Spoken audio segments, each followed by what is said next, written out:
Mayor, we're ready when you are. Okay, thank you. We'll call this meeting to order of the Sacramento City Council. Please call the roll. Thank you. Councilmember Kaplan, Councilmember Dickinson, Vice Mayor Talamantes, Councilmember Pleckybom, Councilmember Maple, Mayor Pro Tem Guerra, Councilmember Jennings, Councilmember Vang is expected momentarily, and Mayor McCarty. Here. Councilmember Pleckybom, can you lead us from the land acknowledgement and pledge? Please rise if you're able.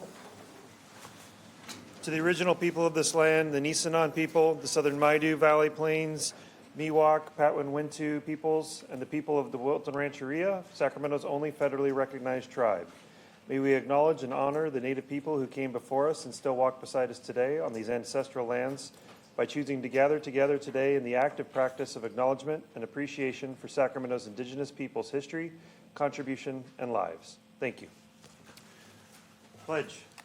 I pledge allegiance to the flag of the United States of America and to the republic for which it stands, one nation, under God, indivisible, with liberty and justice for all.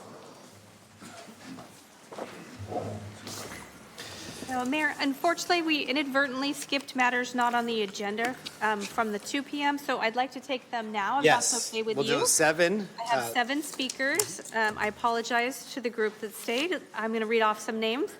Lambert, Michael Bevins, Cherie Dimmerling, Sherry Martinez,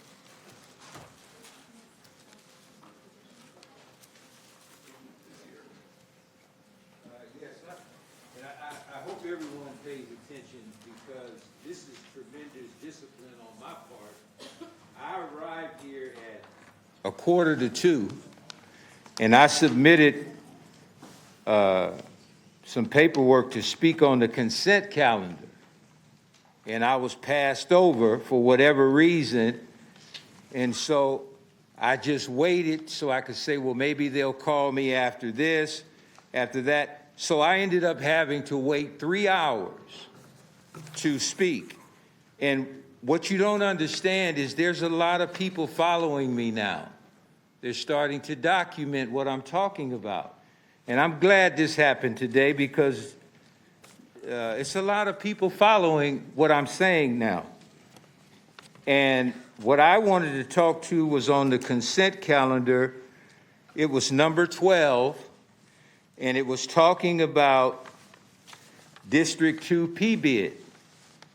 This is an example of a district that has over 20 communities, and this is whoever did this report did a wonderful job. And to me, I should get 4 minutes because I don't want to stay here and wait for another public comments when I was here at 2 o'clock. But if you say my time is up, then we got a problem with that because this is not enough time to show what I was going to talk about, but it does show gerrymandering in District 2. District 2 is one of the most gerrymandered districts in California. I'm a native. I know about Sacramento. But that's what happens when you don't have Minty Cuppy here. Things were out of whack, unless it was intentional. So do I get 4 minutes or do I just get 2? Thank you for your comments, Mr. Davis. You do only get 2 minutes. Appreciate your patience. Michael Bevins. I don't see Michael. Cherie Dimmerling, then Sherry Martinez, then Mahmoud Nazir. Hello, Council. I'm Cherie Dimmerling with the National Council of Jewish Women. We were here a couple weeks ago to talk to you about tenants' right to counsel. In the 2 weeks since we were here last, 600 people were evicted in Sacramento. I actually work in fair housing, a lot of you know that, and I want to give you an idea of the fair housing calls that we get because they're rarely fair housing. They're typically calls about erroneous evictions. Here's one. The first is a guy that's living in his RV. He, as well as a number of other people living in RVs, was approached by a gentleman that's offering to rent them a space on his land. Now, he's been cited for this before. He's gotten in trouble before. He takes these people's money, he lets them park, and as soon as he gets in trouble again, he evicts them. This is happening over and over. They took these people's money, he evicts them, and they're out of money. And guess what? They're parked back on residential streets. He went to the police precinct and they told him call fair housing. This has nothing to do with fair housing. This is one example of the calls we get. Secondly, a woman called the fair housing line because she rented a home from an individual that was going out of town for 3 months. She rented the home for 3 months. She got a notice from the daughter, the son was coming back, she could stay through the end of June, she was paid. 2 days later, she got a call from the dad, here's your 3-day notice to quit. She's in a panic, she has nowhere to go. And she was told to call fair housing. That's not a fair housing matter. She called every single phone number she could find for renters assistance in Sacramento and got no help whatsoever. And this is why we need a tenant's right to counsel. Thank you for your comments. Sherry Martinez, then Mahmoud Naziri. Hello, good evening. I'm still pretty jazzed and grateful for the opportunity to lead such a wonderful bike ride through D2 on Saturday, May 10th. Big thanks to Mayor Kevin McCarty, Brian Ford, Elkhorn BMX Track, Shift Coffee House, American River Bike Patrol, Slow Down Sacramento, and River City Waterway Alliance for collaborating on this project. It's a powerful example of what can be accomplished through unity and community spirit. Special thanks to the West Coast Wednesday bike ride community for their steadfast dedication. Together, we can make a difference. Last but not least, thank you, Katie Maple, for writing a letter of support regarding my vehicular assault case. And wishing you a lifetime of love and happiness. Congratulations on tying the knot. And with that being said, kind of sucks that we had to wait so long to speak at public comment. Let's not forget about the Brown Act. Everyone does make mistakes, so, peace there. I'm sorry to your staff who had to deal with really upset people, but mistakes happen, so glad I got my chance to talk. Thank you.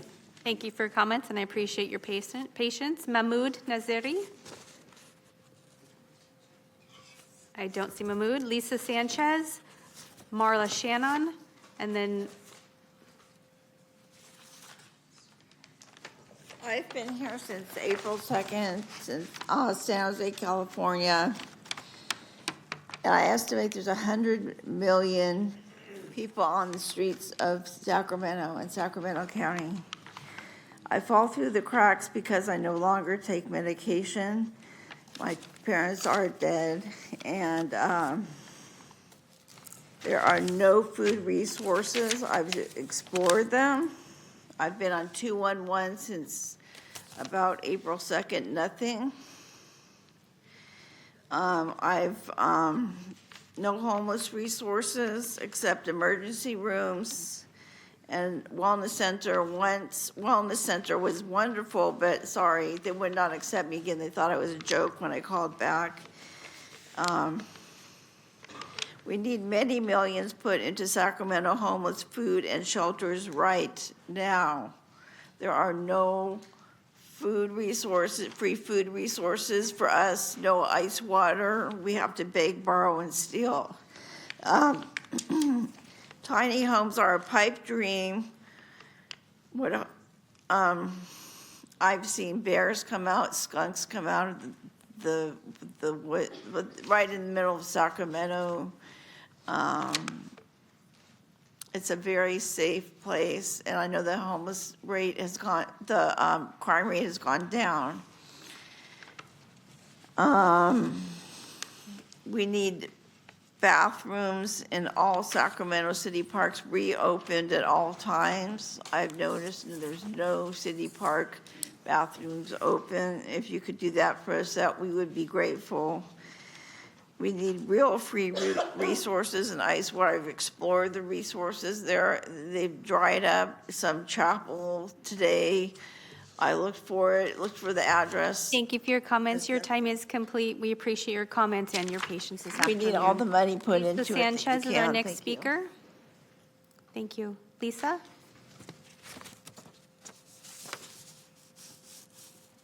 No, I don't see movement. The mayor, I have no more speakers. Let's go back to, did I have one more? No, she's not longer here. Thank you. Sorry, I apologize for the error this afternoon. Madam City Attorney, did you have a report out from closed session? The mayor and council met to discuss a number of litigation matters, and there is nothing to report out at this time. So may we move to special presentations, and we'd like to reorder those and take the Jewish American Heritage Month presentation first, which is presented by Councilmember Kaplan. Correct. Thank you, Mayor. I'd like to call up many of our Jewish leaders that are in attendance today. You are more than welcome to join the CEO of the Jewish Federation while she stands up here. So May is Jewish Heritage American Month, whereas from our nation's founding, the biblical and contemporary history of Jewish people have played a critical role in the shaping of the United States, its growth, freedom, prosperity, and guiding values. This month is a great opportunity to celebrate important contribution Jewish Americans have made to America since the first group of Jewish individuals arrived in New Amsterdam, America in 1654 and settled in Sacramento in 1849 with the arrival of merchants who supplied goods during the gold rush. By celebrating Heritage Months, we learn about one another, we honor the richness of our diverse nation, and we celebrate the fabric of American society. By recognizing and celebrating Jewish American heritage, we as leaders are helping create a more inclusive society where all voices are heard and valued. The reason this month is dedicated to acknowledging Jewish American heritage, because oftentimes Jewish people, the Jewish experience, the Jewish story, the Jewish history is excluded, overlooked, or portrayed in a stereotypical or biased way. From what we learn in school to what narratives we read, whose accomplishments we admire and acknowledge, and who we celebrate and commemorate. Why Jewish individuals are only 2.4% of the adult population, many people do not know who is Jewish, but the hate crimes against Jewish individuals is approximately 60% of all reported religious-based hate crimes reported to the FBI. As instances of violent anti-Semitism rise from year to year, it is becoming increasingly clear that an alarming amount of Americans hold one-dimensional, stereotypical views of the Jewish people. Earnestly acknowledging Jewish Heritage Month in May is no cure for deeply rooted bigotry, but it can certainly humanize the Jewish American experience to those who may be susceptible to such prejudice, so that we can all stand against the increase in our ostracism, violence, and hatreds towards the Jewish community that we see in our streets, in our schools, and online. Jewish American Heritage Month highlights the importance of contributions that Jewish people have made to U.S. history and the American experience. So without this focus on this month, we may not hear these stories or in these perspectives. So I ask everyone tonight to combat anti-Semitism by learning about Jewish history, inspire future generations by fostering a sense of understanding and respect for diversity. And in essence, Jewish American Heritage Month is a time to acknowledge, celebrate the rich history and contributions Jewish Americans have made, condemn anti-Semitism wherever it exists, while also working towards a more inclusive and just society for all. I'd like to introduce to speak tonight is Mariela Sokolovsky, who is the CEO of the Jewish American Federation of the Sacramento region, and I know many leaders, rabbis are standing behind her, but Mariela, thank you for staying. I know you have to leave here soon. Thank you. Thank you, Councilmember Kaplan, for bringing the resolution and special presentation. Thank you, Mayor. And thank you, City Council, for the opportunity to share a few words on behalf of the Jewish Federation of the Sacramento region. My name is Mariela Sokolovsky, and I have the honor of serving as the CEO. On behalf of our Jewish community, I want to thank you for this meaningful proclamation recognizing May as Jewish Heritage Month. This resolution is more than a symbolic gesture. It is an affirmation that Jewish history, culture, and contributions are valued parts of the story of Sacramento, of California, and of America. Jewish Heritage Month invites us all to celebrate the richness and the resilience of a people whose story spans millennia. marked by perseverance, creativity, and a deep commitment to justice, education, and community. It is a time to recognize the extraordinary contributions of Jewish Americans to every facet of our society, from science and medicine to the arts, from social activism to public service. And yet, it also comes at a time when our community feels particularly vulnerable. The rise in anti-Semitism across the country has left many Jews feeling isolated and afraid. That is why this recognition matters so deeply. It reminds us that we are not alone, that the city we call home stands with us in celebrating who we are, in honoring our past, and in building a shared future rooted in mutual respect and inclusion. We are proud to be part of Sacramento's diverse and vibrant civic fabric. Thank you for standing with us, not just in this moment, but in ongoing partnership. Let this resolution serve as a reminder that history is not just something that we study, it is something we shape together. Thank you. Thank you. Oh, stay there. Stay there. Mayor, would you mind joining me? Actually, I want everybody in the audience that would like to join us up front. We'll take a picture. Lainey, come on.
Yeah, I was coming and going. COC board. 8 o'clock. Doing the phones.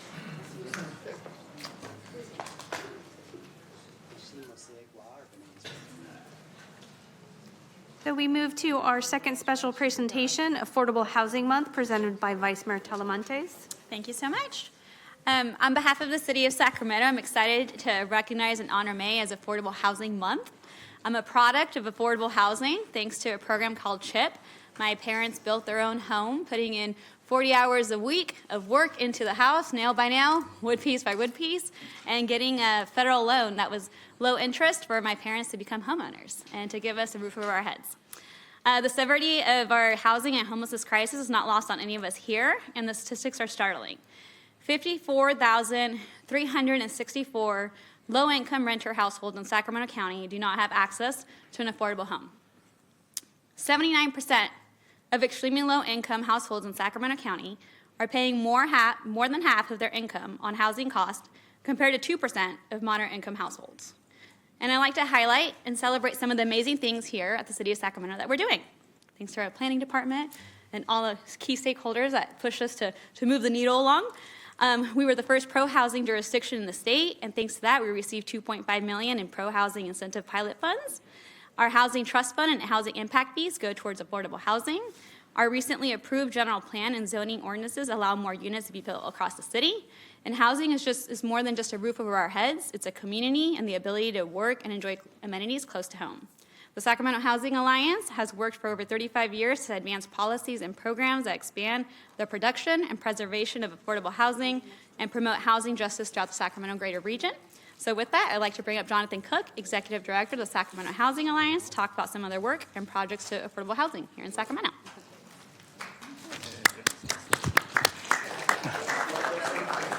Thank you, Vice Mayor Talamantes. Jonathan Cook, I'm the Executive Director of the Sacramento Housing Alliance and proud resident of District 3 here in Sacramento. Thank you for recognizing May as Affordable Housing Month. For over 35 years, the Sacramento Housing Alliance has advocated for the development of safe, accessible, and affordable homes for low-income individuals and families and those experiencing homelessness. Through public-private partnerships, our nonprofit affordable developer members are delivering thousands of new affordable homes across Sacramento. The City of Sacramento is a key partner in this work, dedicating millions of dollars to funding for projects, as well as implementing policies that make it easier to build affordable housing for all of our neighbors. This morning, we joined together to break ground on the new Monarch project on the R Street corridor by Mutual Housing and CADA, two of our members, which will deliver over 200 units of new affordable homes on a site that was previously underutilized as a state warehouse. Monarch is an example of what we can do when we work together to create innovative solutions for our housing needs in Sacramento, while also transforming a neighborhood at the same time. Affordable Housing Month is a time for us to reflect, imagine, and act on a future where everyone in the greater Sacramento region has a safe, stable, and affordable place to call home. Now more than ever, it's critical that we come together, advocates, neighbors, leaders, and residents, to ensure that every person has access to an affordable place to call home. While we take time to celebrate the success of our previous efforts, we know that much work still lies ahead. The housing crisis demands bold solutions and collective action that matches the scale of the challenge. Throughout Affordable Housing Month, we'll be lifting up the voices of residents, highlighting innovative affordable housing developments, and coming together in community. Thank you for standing with us, because when we fight for housing justice, we're not just building homes, we're building hope for a better future, because there's no place like home. And joining me this evening are members of our staff and board of directors, Armand Zarinaboff from our staff, April Ludwig, Gabriela Herrera, and Gianna Marisovich. Thank you. And if I may, Mayor and Vice Mayor, just a couple comments before we do the festivities. I first want to thank Vice Mayor Talamantes for bringing this forward. This is without a doubt one of, if not the most pressing issue of our time, right? We feel it in all of our districts. We feel it all across the state of California and beyond, that people are really struggling to find a place to live that they can afford. And that's an experience that's not on any one end of the spectrum. It doesn't matter who you are, what group that you're in. People are experiencing this. We know that our seniors are experiencing this. We know our young people are experiencing this, and everywhere in between. And so it's such an important issue. I also did want to call out specifically my wonderful Chief of Staff, Ryan Brown, over here. His lovely fiance, Gianna, will be starting her new role with the state as a fair housing specialist. So I especially wanted to thank you for your work in this space. I know that there's a lot to do, and I just appreciate you. Thank you. Wonderful. So if we can get you to come up, and then our planning division, if you guys can come up and join us, Greg, Garrett, I think I see Stacia over there, anyone that touches housing. And come on over, Mayor.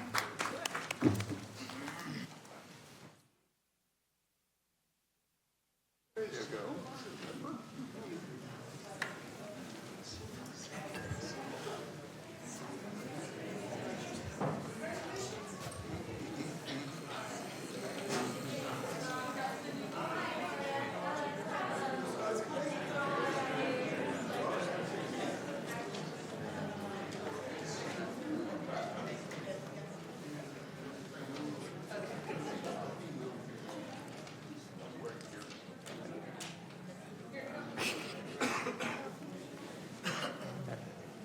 All right, 1, 2, 3. Let me get one more. 1, 2, 3. 1, 2, 3. Thank you. 5, 6, 7.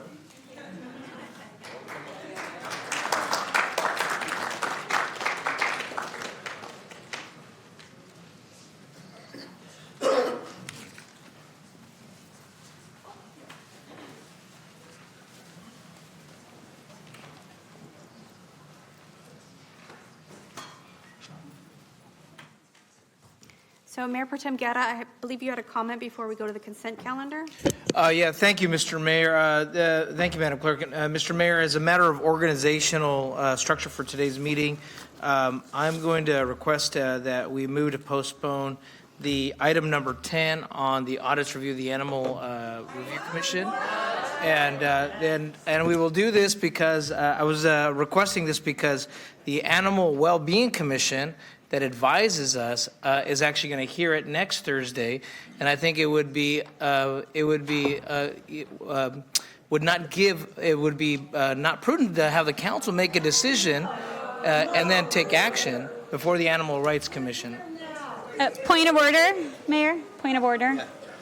Please don't shout from the audience. Thank you. And Mayor, I think this is an item that we've, an issue that we've had consistently where the Measure U Commission will present present after we vote on something, and the advisory commissions are intended to give us advice. And it would, so if we're not going to take advice from our volunteer commissions, then why even have them at all? So my point with this is I think it's important that as a matter of scheduling, and it is scheduled to be heard, but at that point, the council will have already acted on this audit and recommendations to the audit. So before the council acts on the audit, and I want to just say that the audit was, I think, very helpful. I listened to it through the Budget and Audit Committee, but I also think that it's important that when we do these, that our citizen advisory commissions listen to them before we do. So my motion is to postpone item number 10 and bring it back immediately after the Animal Well-Being Commission reviews the item. Okay, I hear that, and I support that as well. I know we heard some groans from the audience, and I will say that we take seriously this Animal Welfare Committee, and I know there's several new appointments on there, two from the mayor's office, one from at least from Councilmember Pluckybaum's office, and this was an important body of work, and thank our auditor. And I think we caught this too late. I wish we would have notified people who showed up here tonight first, but we do want to hear from the community about this. But we want to hear first our animal welfare citizen body hear this report, come up with some insight for us, and then have a full discussion at the city council. So this isn't going away. It's just being delayed. So thank you. I think, do we need a motion, or we have a second? We have a second, but people too. Yeah. Okay, we have a motion and a second. Second by Councilmember Pluckybaum. Kaplan, yes. Yeah, question from Councilmember Pluckybaum. I take Councilmember Guerra's point. I think it's a good idea to hear from the Welfare Commission before we take action. But there are a lot of folks here that made the trek out tonight. I think if they would allow us to continue, I think it would be ideal to open the hearing, accept public comment, and then continue the item. I know we've got a long night, so if we have the time, discussion item, yeah, to hear some comment, I mean, maybe 10, 15, 20 minutes, allow some comment, and for the folks that have made the trek out, if it's the will of the council. I mean, we could hear that, but I think we'd just be repeating the same comment. I think the important thing is to have the advisory body discuss the matter and then hear it in full. My mom's in hospice and I came here. We all came here with busy schedules. We've been trying to get your attention for 5 years, Councilmember Guerra. Point of order, just so we can get legal clarification. Are we allowed to, if we're moving an item, are we allowed to have public comment? I just want for clarity. We are, okay. So Councilmember, wait, since we're not hearing the item, if we did have public comment on that, there would be speaking on the continuation of that item. Yeah. However, if they wanted to speak on public comment for matters not on the agenda, that would be appropriate. We just have one more item before we're. Well, let's do this. And so I understand there's a large amount of people who came here for this. I know some people, I recognize them in the audience, don't live a ways away, and they care about the city as well. And so we do have a motion to continue this. That's an item that people can speak on as well. It is being continued. You can come back and speak on it again. You could come to the Animal Welfare Commission next week. Your choice, but we will hear public comment on the motion in a second for the continuance. The Animal Welfare Commission meeting Yeah. is tomorrow night. It's not next. Yeah, they can speak whatever they want to speak on. Yeah. So there's public comment now on this item. You have your own 2 minutes. You can speak on how you don't want it to be continued. If you want, you can speak on the merits of the audit. It's your 2 minutes to address the city council, the city of Sacramento. So we have a number of people that signed up. So we'll allow you to engage with the city council at this point. Okay. Call the So, speakers. Mayor, we do have a consent calendar and other items prior to getting to that agenda item. So do we want to take the agenda in the order that it was intended? Now that the people know that they would be speaking on the Yeah, continuance? do the consent. So we'll Yeah. do the consent and we'll do the remainder of the agenda. I have 4 speakers for the consent calendar: Marla Sharon, Alyssa Lee, and it might be Marla Shannon. Speaking, thank you, on items 1 and 4. And then Jeffrey Tardigui as our 3rd speaker. Yes, I want to make a comment. People are not always obvious who's homeless. Most people are in cars. Most people at night get in their cars. There are like 100 million people in cars in Sacramento County. They still don't have resources. They don't have food. They obviously don't have homeless resources of shelters. They had to buy cars to stay out of the cold. They don't know where to go. Some have kids, some don't have kids. We are begging you for food and ice water and more homeless shelters.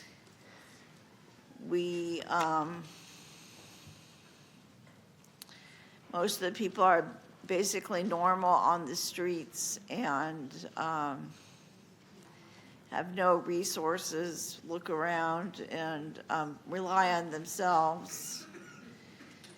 I picked berries on the side of the road, which is actually legal. I found some blueberries, and besides that, I found a community garden that charges a rental fee where I can pay per year and get my own community plot. So I'm looking into that.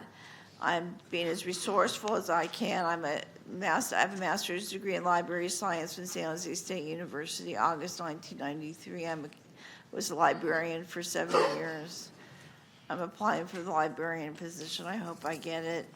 And we need more homeless resources. Thank you for your comments. Alyssa Lee, then Jeffrey Tardigui. Hi, my comment is short. My name is Elisa Lee. I live in District 4. I just wanted to highlight item 2, the criteria and guidance to accommodate active transportation and work zones standard. This is basically just saying we're going to make a policy for how to direct people who are walking and biking when there are work zones. And this has just been a great development. Really want to highlight JDW's team and Cassandra Cortez, who is no longer at the city, but for their work on this. And I also just want to highlight Dan Allison, who I think brought this to the city's attention. It's great to see this move forward because it does really acknowledge that people who are walking and biking, when suddenly the sidewalk ends or their bike lane ends because there's a work zone detour, it's really not a dignified way to allow them to travel. So this actually creates that specific guidance for what to do in those situations to prevent that and make sure that they have a way. So even though it's on consent, and I'm glad it's just going to move forward, I wanted to highlight that it's a really good thing that we've got, thanks to our city staff. Thank you. Thank you for your comments. Jeffrey Tardigui on item 2. Just a moment, let me make sure your mic's on. Please proceed. Testing. Oh, there we go. Sorry about that. But anyway, Jeffrey Tardigui, and say it's about time. I'm going to in the future ask about dealing with the accessible vehicles because the status of sidewalks are so poor. But in regards to that, it's about time that you have some means. And it's been a long, long time since this has been even looked at. So my comment, I'm looking forward to this going forward. And that's my comment right now today to you. Thank you for your comments. Mayor, I have no more speakers on the consent calendar. Councilmember Maple. All right, thank you. I'll make this really brief. I know we have a long meeting ahead of us, but I couldn't miss an opportunity to comment on item 2 myself. And just really want to thank Jennifer Dolan Wyatt, her team, the entire city staff, public works team, and then I also want to give a shout out to Dan Allison. I think that is completely appropriate. Great partner in this work. We know that sidewalks there are spaces for all of us.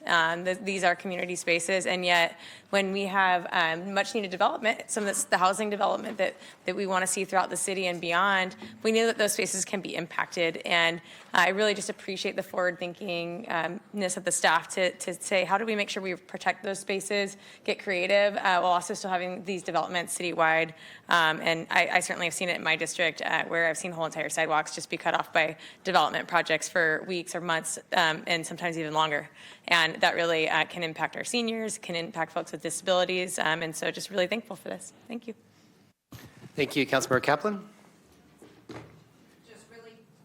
Just really quickly, want to highlight item 7, which is our Meadows Park Phase 3. I've heard our community, you're getting a basketball court, and the first in Natomas dedicated only 4 pickleball courts, because I know that is a huge thing right now, as well as on its own a tennis court. So very excited. Thank you to our park staff, Jason, everyone who has listened to our community and making this dream fulfilled, that by the end of the year, there will be 4 dedicated pickleball courts. I'll move consent. Okay, we have a motion, a second on the consent calendar. All those in favor, please say aye. Aye. Noes or abstentions? Hearing none. Unanimous. Next item. Thank you, Mayor. And just for the record, that was a motion by Councilmember Kaplan and a second by Councilmember Dickinson. I know Jennings was trying to get in second, but we had a winner. Thank you. So public hearing item number 8, Park Bridge East rezone.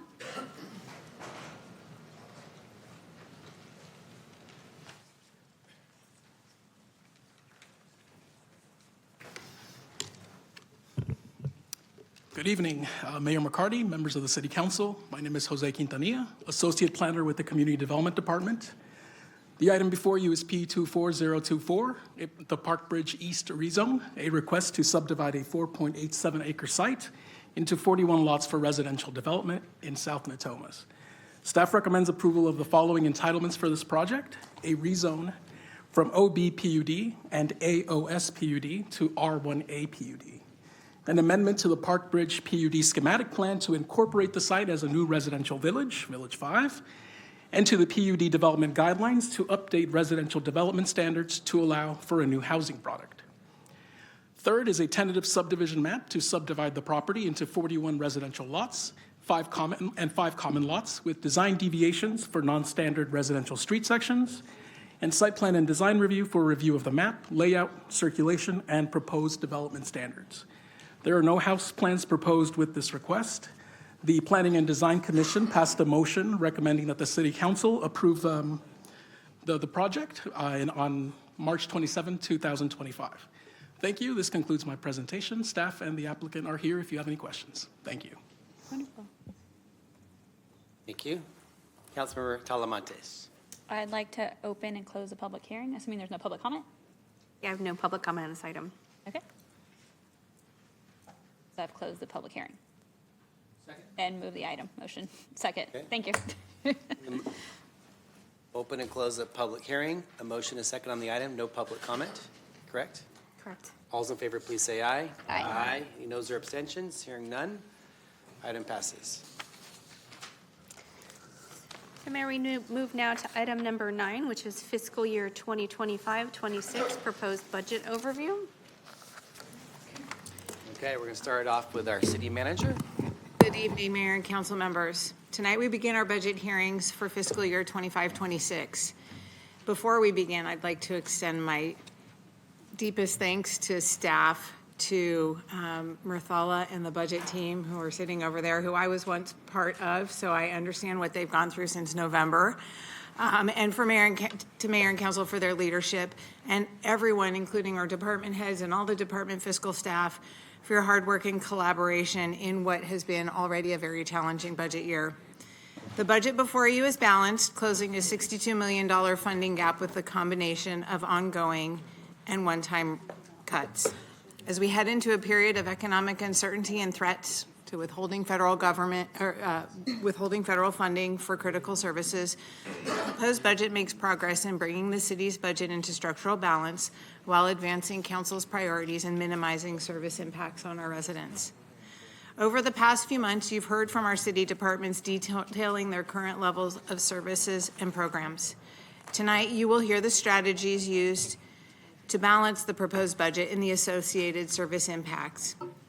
In keeping with Council's commitment to transparency as part of the proposed budget, you and the public have the list of all the strategies that were considered for budget balancing, including those that are not in the proposed budget and that could be used as alternatives to the proposed reductions.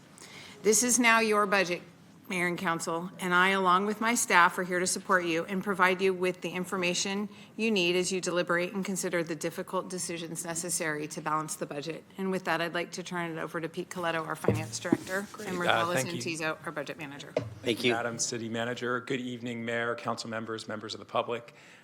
Pete Coletto, the Finance Director. Up here with me is Marcellus Antizo, our Budget Manager. I really do want to echo the gratitude expressed by the City Manager. Balancing a budget is really a team effort, and I really want to extend my special thanks to the budget team. In addition to what Lainey said, they've also had to put up with me for the last 9 months, so they really deserve a lot of thanks. So I think to start off, we can kind of go over our schedule for the budget hearings. The budget was released April 30th. Today, you're going to get a overview of the budget from Murthala and I, and then you're going to hear from each assistant city manager, very similar to last year. The focus is going to be on the strategies that were chosen to balance the budget and their associated impacts. On May 19th, we're going to the Measure U Commission. Next Tuesday, you get the pleasure of hearing from us twice. So in the afternoon, we'll go over the capital improvement program and the budget equity tool. And then in the evening, we'll go over fees and charges. And then really, we're looking for council to deliberate and provide us any direction to any changes you would like to make to the proposed budget. May 27th, this is a new state mandate. It's a public hearing around vacancies. And June 3rd, we're going to take whatever feedback direction we get from council to budget and audit to make sure we have it correct for June 10th budget adoption. So as the interim city manager mentioned, we have some budget challenges. So we have our immediate challenge. We need to, by charter mandate, balance our fiscal year 26 budget. And we have this near-term context where we're still in a structural imbalance. We want to make progress on that. We do have threats to our federal funding and grants that we receive, and a really uncertain economic climate. And then long-term, as we've discussed with council, we have significant unfunded pension, liabilities, and capital needs. So I'm going to start off with some relatively good news. So that chart that you see there is a comparison of the budget forecast you saw this February, and then how the budget forecast looks with all of the strategies adopted in the proposed budget. So you can see we closed that $62.2 million funding gap, and all of those kind of checked lines are really our ongoing strategies closing or reducing the gaps in future years. In addition, as we've discussed, instead of placing $4.2 million into the economic uncertainty reserve in the budget, we are proposing putting in a federal funding contingency. So I will hand it over to Murthala to go over the budget overview. Thank you, Pete. Good evening, Mayor and Council members. I'm Marcellus Antizo, Budget Manager. Tonight, I'll walk you through the budget overview and the budget gap. The fiscal year 26 proposed budget totals $1.6 billion for all funds and $847 million for the general fund. The budget is slightly higher than fiscal year 25 by approximately $69 million. Total FTE is slightly under 5,000, and there is a net decrease of 44.9 FTEs between fiscal year 26 and 25. This proposed budget is balanced and closes the $62.2 million funding gap. Okay, this slide shows the program area budgets by all funds and the general fund. For all funds, the largest program areas are public safety and municipal services at approximately 30% each. Public safety accounts for approximately 59% of the fund budget, and with the overall citywide budget accounting for 12% of the budget. By spending category, salaries and benefits is by far the largest at 72%, with services and supplies coming in second at 21%. And for revenues, Property tax and sales tax are approximately the same at almost 30%. Fees and charges comes next at 13%, and this is what accounts for the general fund revenues in addition to everything that you see there. Okay, for our budget gap, the city has been essentially dealing with this structural budget, going back. The city has been dealing with the structural budget deficit since fiscal year 25. And what this means is that our expenses are growing faster than our revenue. This is not due to a downturn in the economy. There was not one decision that pushed the city into a structural budget deficit. There were many, such as expanding into new services, new labor contract costs, increased staffing, and ballot measures, setting aside general fund monies. Inflation also had an impact on it. So to fix the structural budget deficit, there will need to be an increase in revenues, either through new or expanded fees and or decrease in expenses. The process for fiscal year 26 was very similar to the fiscal year 25 process. Departments were instructed to submit reduction strategies totaling 15% of their general fund budget, with the focus being to minimize service impacts as much as possible and preserving core services. Reduction strategies could be revenue increases or expenditure decreases. There are 160 reduction proposals submitted by departments. Revenue proposals were analyzed to ensure cost recovery and Prop 218 compliance. Expenditure reductions were reviewed to ensure that they were categorized appropriately. And staffing impacts on reductions involving positions was also conducted. Both revenue and expenditure reductions were reviewed to determine the impact to the Measure L baseline. In this chart, you'll see a breakdown of department reduction strategies. Of the total 93 million in strategies that were received, approximately 21 million was in revenue increases, and the remaining 72 million were in expense reductions. So in addition to the department strategies, there were a number of citywide strategies identified totaling 44 million. Most of the strategies are one-time in nature, as the majority of them are project closures.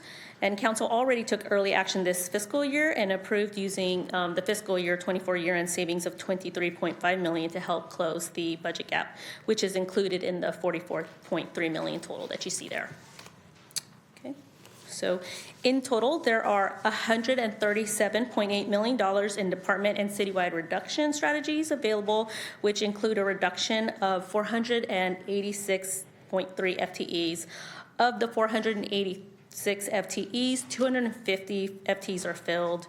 These strategies are detailed in the budget book and also in the staff reports attachments. And so now I'll give this back to Pete.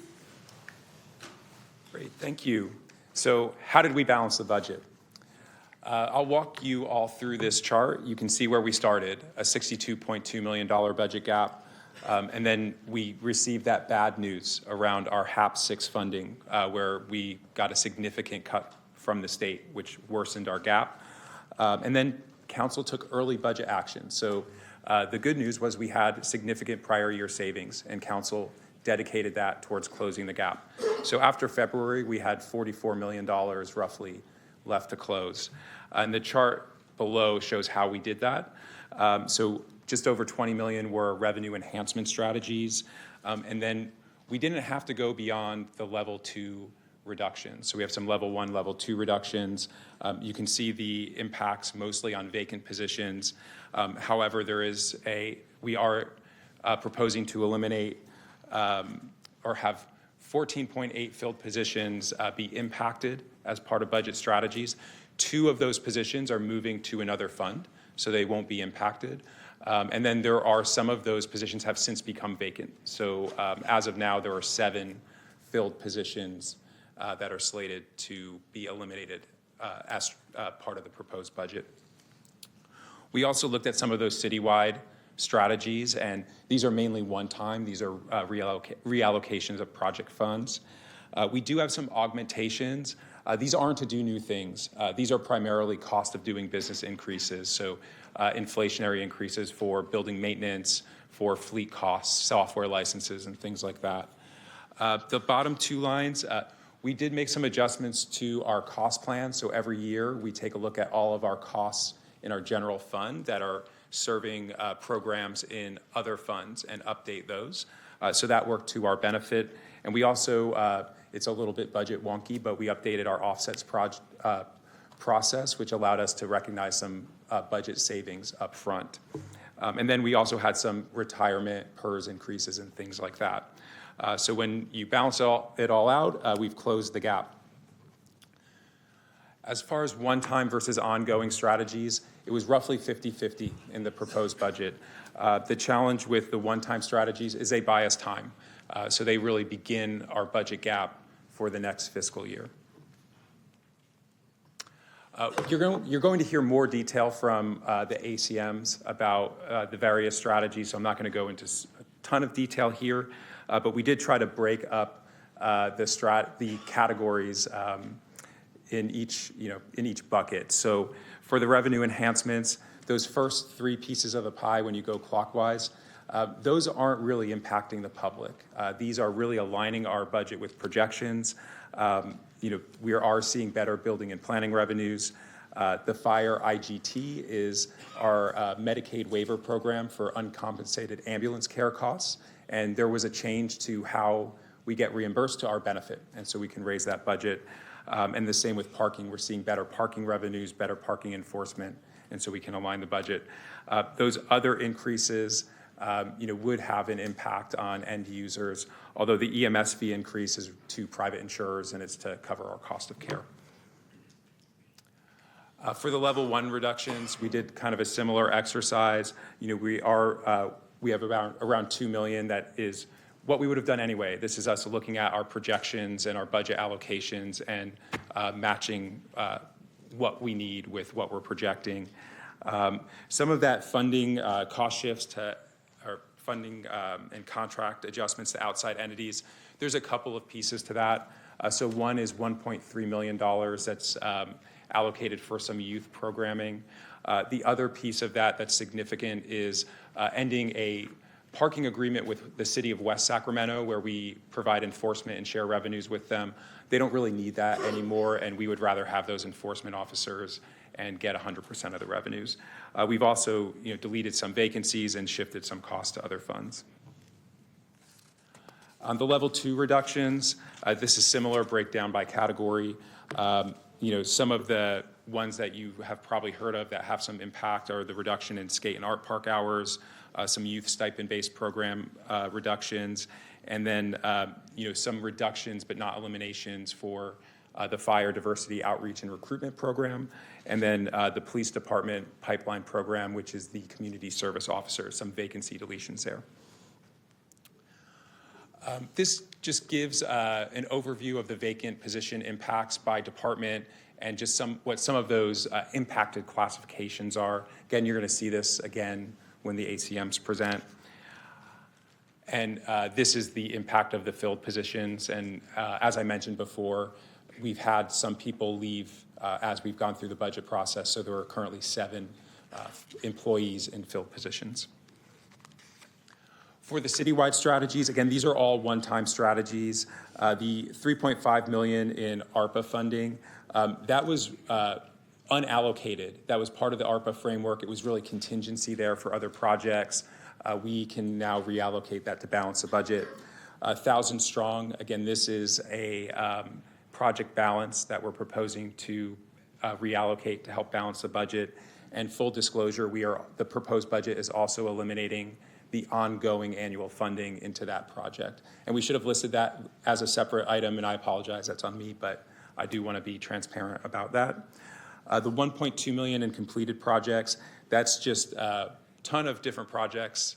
They range in balances as low as $1, but these are things that have been completed and they were under budget, and we can take those savings. And the Creative Economy Program, there's a kind of reimagining of this program that economic development and convention and cultural services are working on. They have some other funding for it, and they could free up this $1.2 million to help balance the budget. Other citywide strategies we did not use. We didn't use high impact ones such as the SURA, Utility Rate Assistance Program. That's in the budget that is not being proposed to be eliminated. These are some of the augmentations I had mentioned earlier. Again, they are pretty much inflationary increases. On the right, that shows the position impacts. Many of these have already been approved by council, such as the transportation safety team that does not have a budget impact on the general fund. Others are funded by other funds, such as the opioid fund, the EMS Corps coordinator that's funded by a grant, so those are budget neutral. We also received a lot of questions from council around shifts specifically to the community center fund over the past 2 fiscal years. So you see the list up there. They are additive. So as part of the 24-25 budget process, we shifted $3.5 million of costs to the community center fund from the general fund. And in the proposed budget, another 1.2 is being proposed to be shifted. So annually, ongoing, $4.8 million. So the proposed budget forecast, our usual disclaimers, we are not psychics. We don't know when there will be an economic downturn, so we're assuming the economy stays relatively the same as now. We haven't modeled out the loss of federal funding. There's just too much uncertainty around that right now. We do not include HAP funding for fiscal year 27. The governor did not include that in his proposed budget in January. He'll be releasing his May revision pretty soon. We're hopeful that the legislature will be able to negotiate funding for cities with the governor. One thing I will just point out, though, is what we're hearing initially is that the governor's May revision may now need to close a deficit where he was roughly balanced in January. And we also don't have additional costs from new labor contracts. We don't know what they might be. But full disclosure, every 1% in salary increase would add $4.8 million in general fund costs. So you saw the comparison with February earlier. This is the forecast in the proposed budget. Again, balance this year makes progress on our structural deficit, but does not solve it. We still see deficits in the out years. We would be looking at a fiscal year 27 deficit of just under $60 million. Again, that doesn't include HAP, and there is a lot of uncertainty with federal funding and the economy. But we have made progress from February.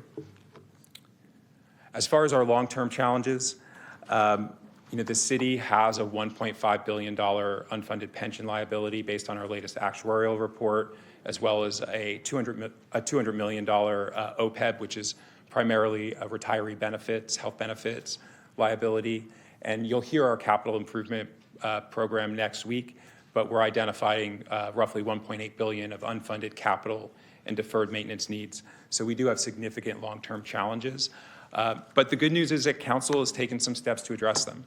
So earlier this year, you approved a prior year savings policy that will balance our budget needs with addressing these liabilities. And over time, that's going to make an impact. As far as the pending issues, just things to think about as you deliberate on your budget. The ones that I've been highlighting, the city manager has been highlighting, are really this increased level of economic uncertainty, as well as the threats to federal funding. We don't know what the future of our homelessness funding from the state will be. And we're also worried about economic and federal funding impacts on our partners. So, the president's budget, for example, had significant cuts to the Section 8 program. And what would those cuts mean for the city and services that we would need to deliver?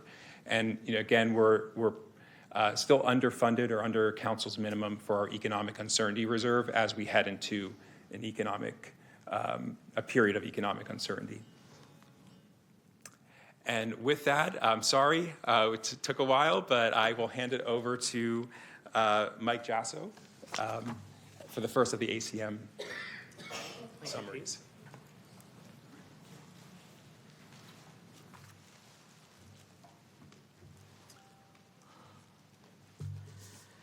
Good evening.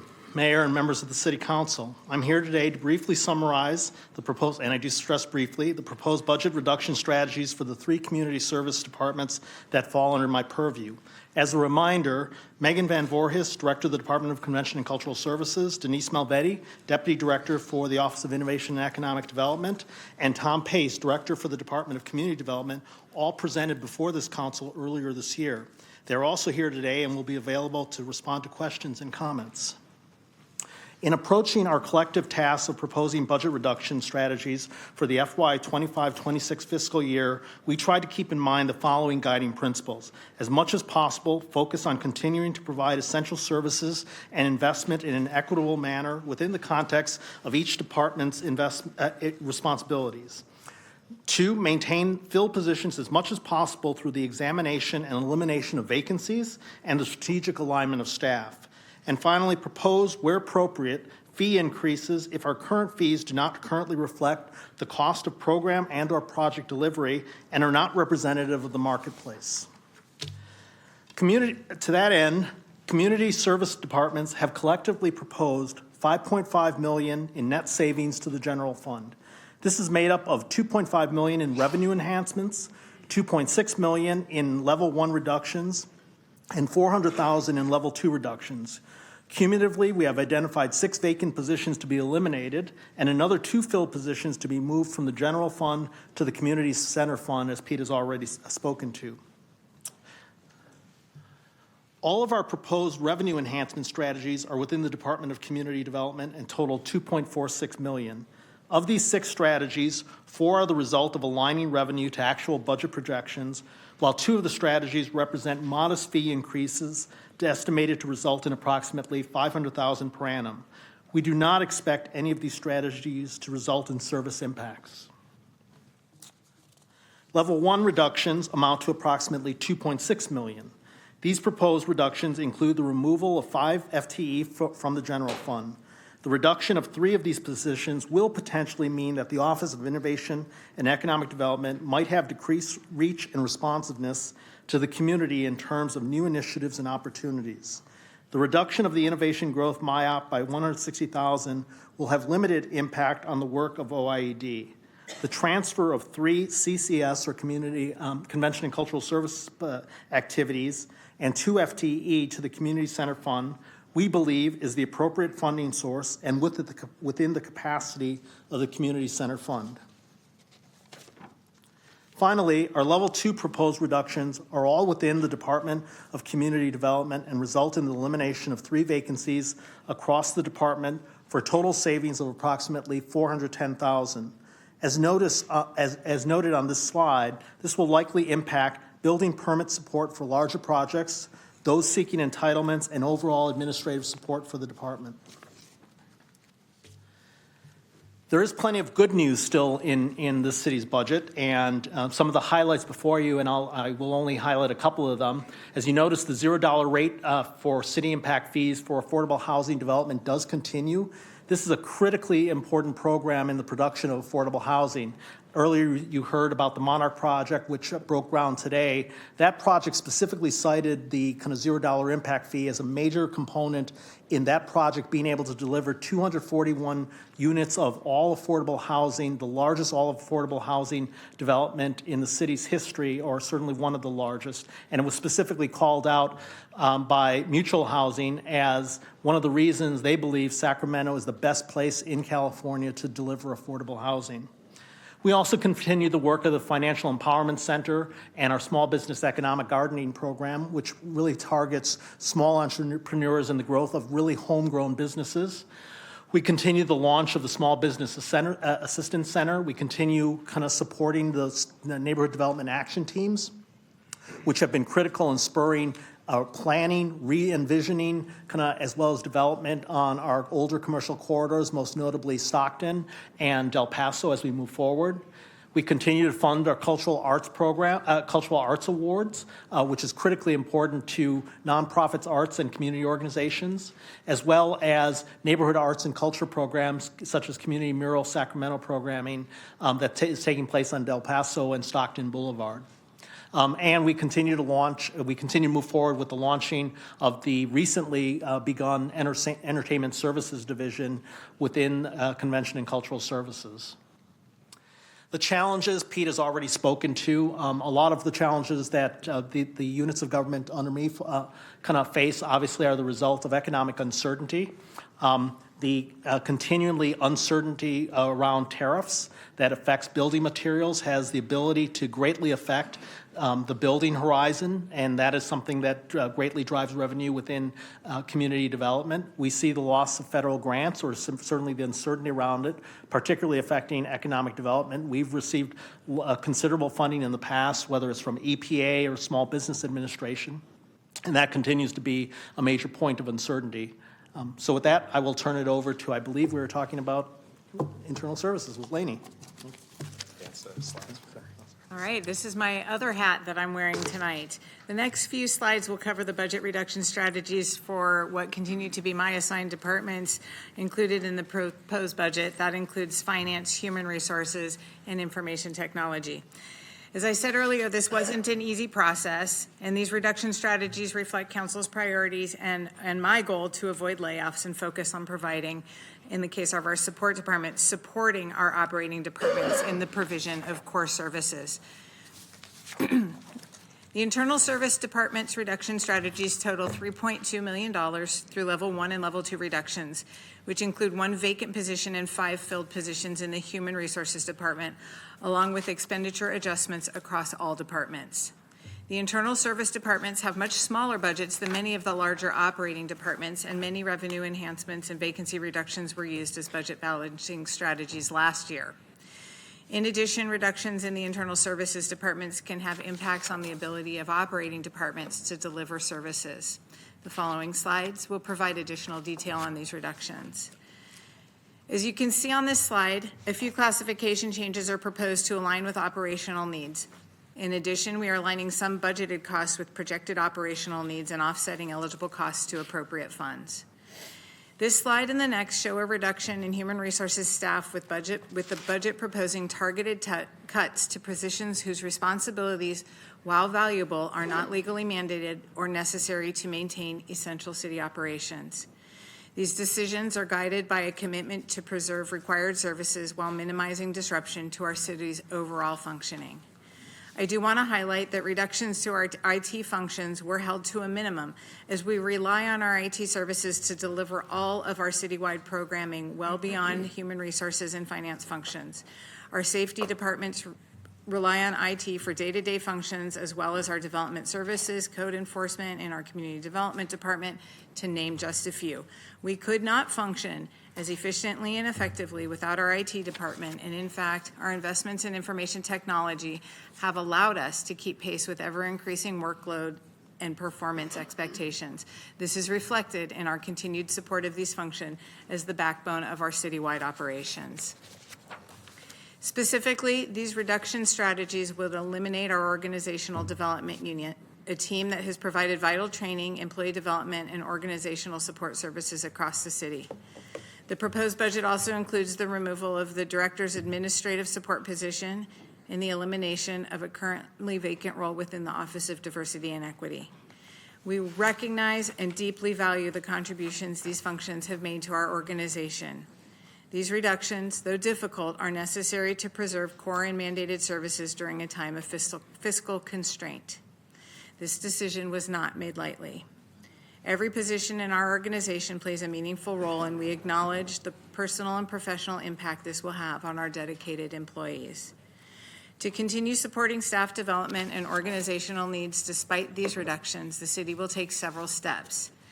We plan to expand the use of online training and learning platforms currently available through Acumen to ensure continued access to professional development resources.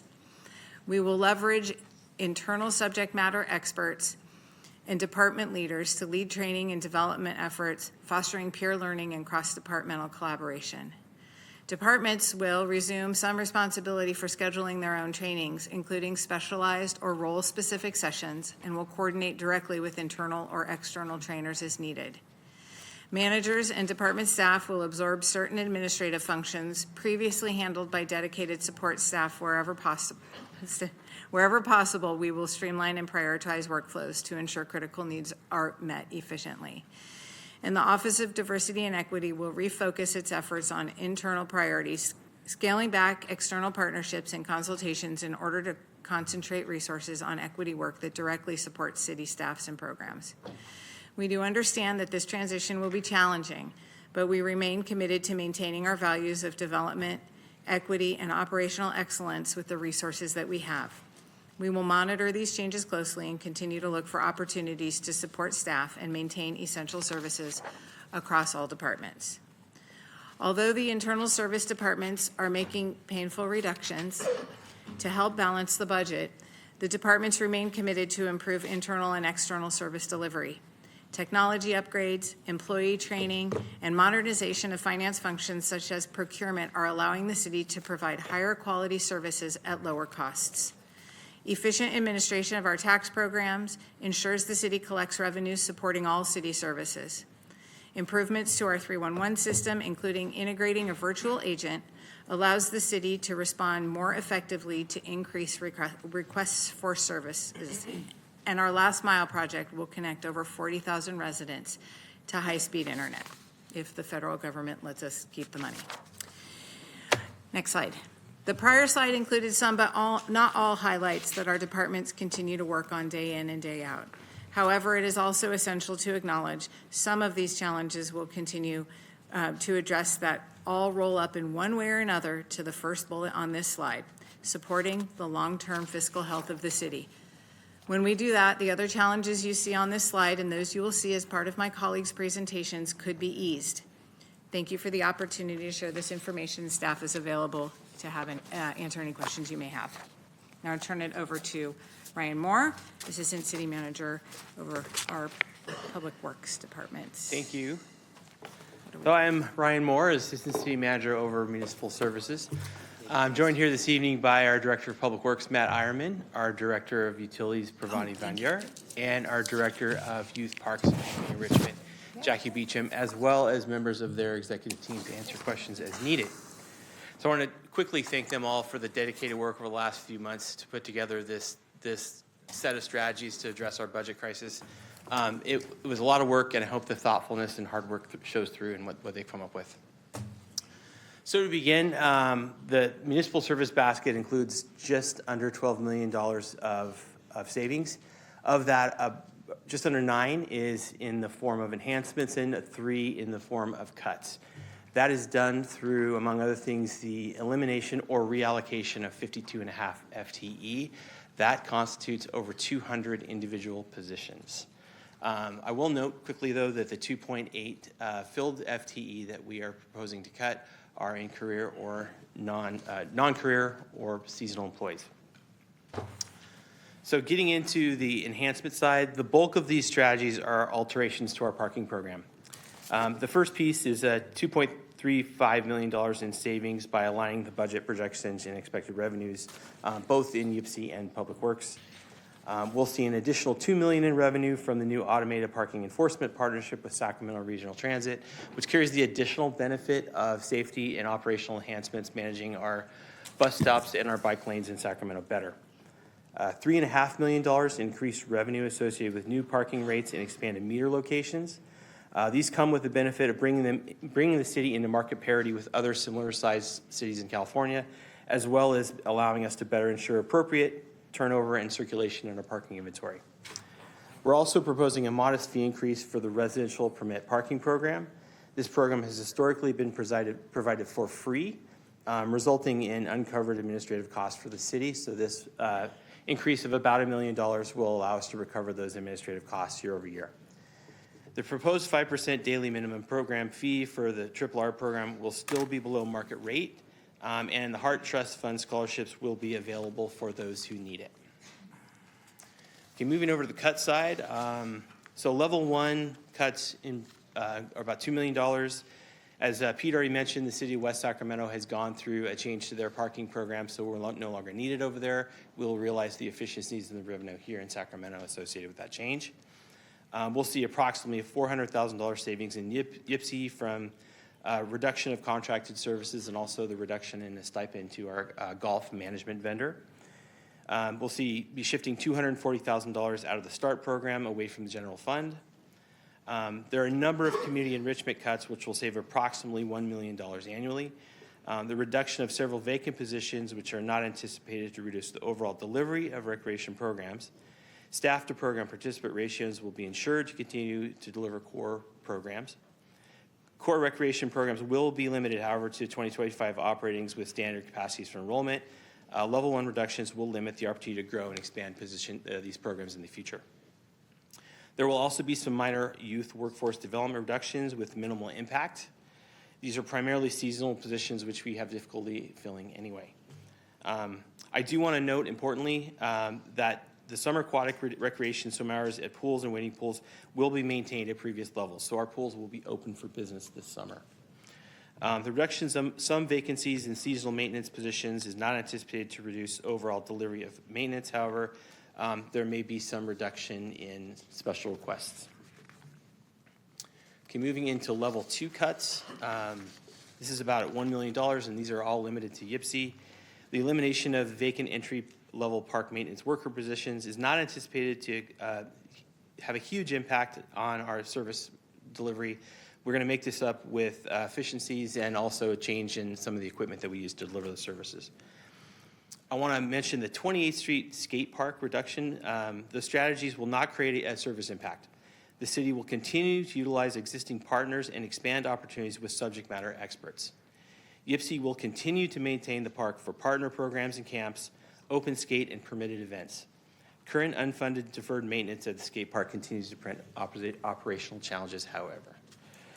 Community center reductions in vacant positions will prevent the expansion of youth and senior programs. Offerings will again be limited to what we saw in 2025. And so just wrapping up here, I want to just point out some of the bright spots in the municipal services budget. As Pete already mentioned, the SURA program will continue to be available for Sacramento's utility rate users who need it. Both the Departments of Public Works and Utilities will not experience any reduction in service level. DOU is continuing to push to move towards 100% electric operations, including incorporation of new solar power. We continue to be very successful with bringing in grant funding, including the recent grants of over $7 million for groundwater sustainability projects and over $72 million in additional funds for the I Street Bridge project. And we do continue to push for better technology to improve efficiency, such as the automated parking guidance system downtown, as well as the AI-based parking enforcement on RT buses that I previously mentioned. Funding for the recently launched Quick Build traffic team, as Pete mentioned, remains intact. I already mentioned swimming. That remains intact this summer, so we're happy to see that continue. We'll also be able to continue our youth scholarship programs this summer. So on the good news side. Some of the challenges continue to be, and I'll say this is awfully similar to what I shared last year and likely what we'll be sharing in the future. The City of Sacramento continues to have a very large backlog of deferred maintenance that we are not addressing. A lot of our underground infrastructure is over 100 years old. Our pavement network continues to deteriorate with no plan to address it. Our parks and facilities infrastructure, which are almost wholly dependent on the general fund, continue to see only a very anemic level of investment. I'll also note that our ratio of park land acreage to maintenance employees is an all-time high of over 30 acres per FTE. This makes it not only difficult to meet community expectations for the quality of our parks, but it also makes it difficult to seriously consider development of new parks. Funding for capital improvements is equally hard to come by, and as it's already been mentioned, so I won't belabor it, there is the specter of the federal government and what they may do to the availability of grant funding. And of course, in order to maintain this city's utility network, we will be seeking a rate increase in the next few years. Consistent with the message from last year, I do want to mention that staffing continues to be a significant challenge. Reduction in vacancies and senior seasonal positions eliminates our ability to expand youth and senior programs.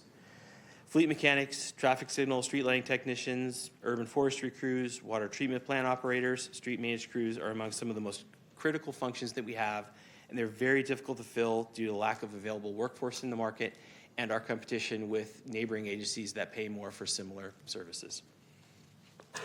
And I'll close out as I did last year with a note on our ranger team.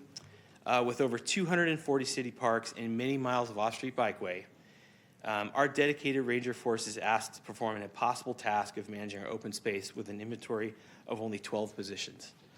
This usually means we typically have 4 or fewer rangers on shift at any time, so it's a very difficult spot for us. And with that slice of good news, I will pass it over to Mario Lara.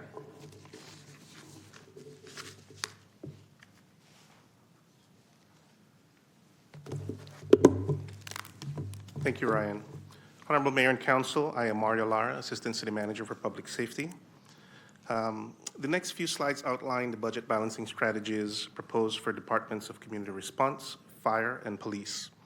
I extend my gratitude to the department heads and their dedicated teams for their diligent efforts in identifying these strategies and for their and their teams' attendance here today to help address any questions that you may have.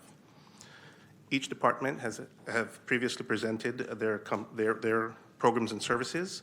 They highlighted the escalating demand for services, legislative mandates, and communities called for heightened transparency and social equity. It is crucial to recognize that public safety and homelessness consistently rank among the top priorities for our community and for this council. The budget reduction strategies that are presented here take into consideration community and council priorities, legal mandates, social equity considerations, and the city manager's directive to avoid layoffs and preserve core services as much as possible. The proposed budget for public safety departments includes strategies totaling $15.3 million, achieved through a combination of revenue enhancements, use of one-time available funds, and the elimination of 30 full-time equivalent positions. 5 are filled, 25 are vacant. Departments are also actively pursuing and utilizing external funding opportunities to offset reductions. The fire department's proposed budget includes $9 million in revenue enhancements.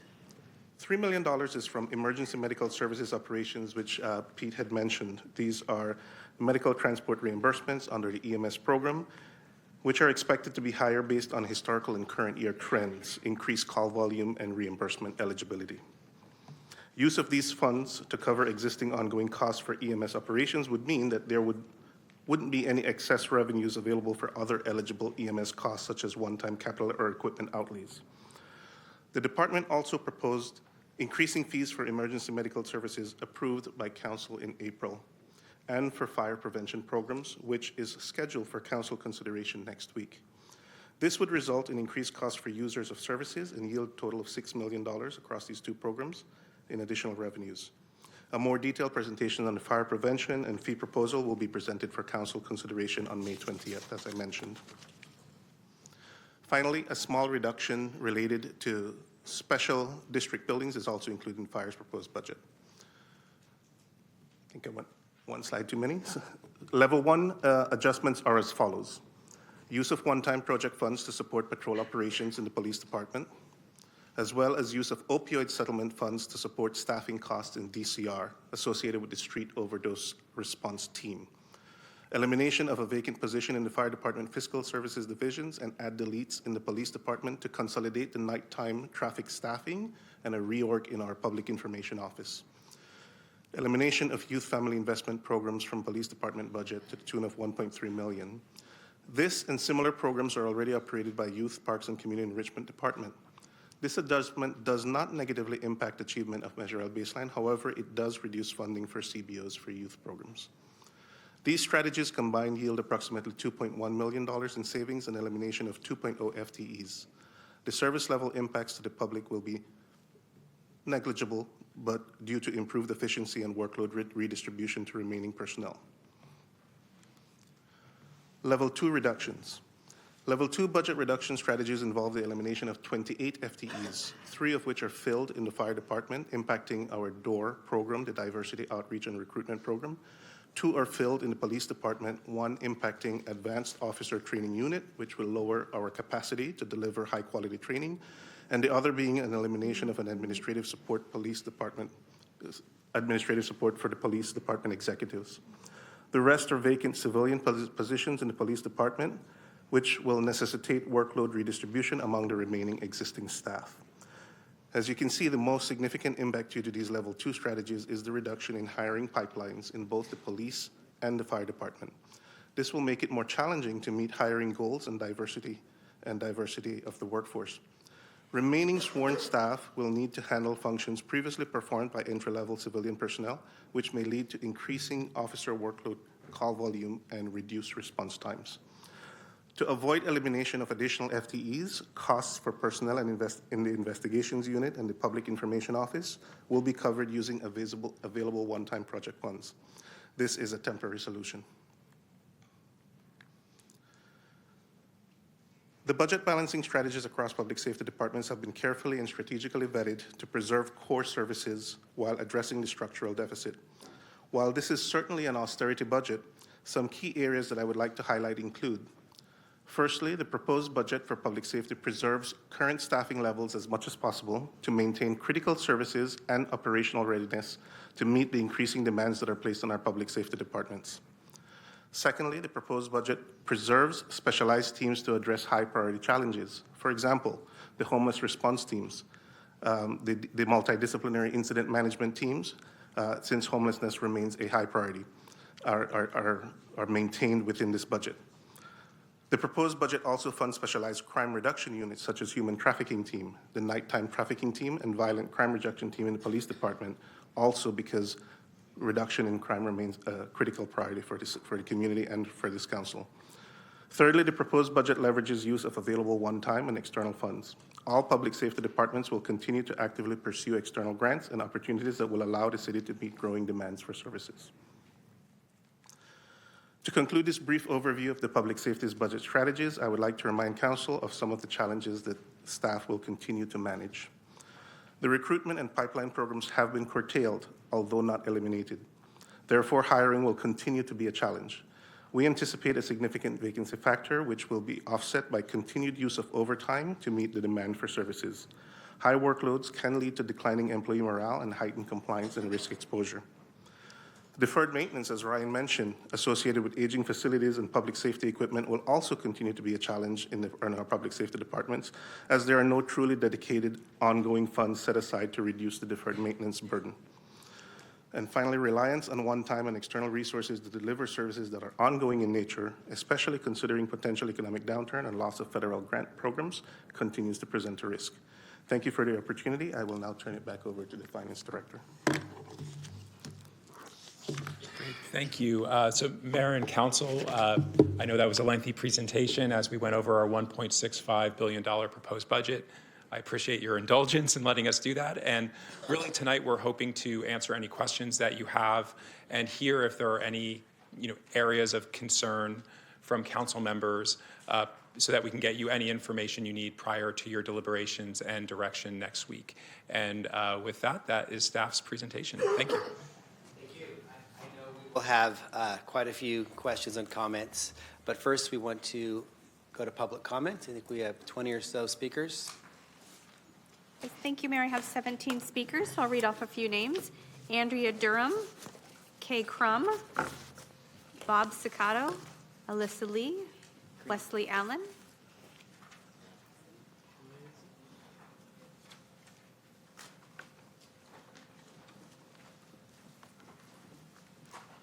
Do you want to remind speakers you have 2 minutes to address the council, and this timer is behind me.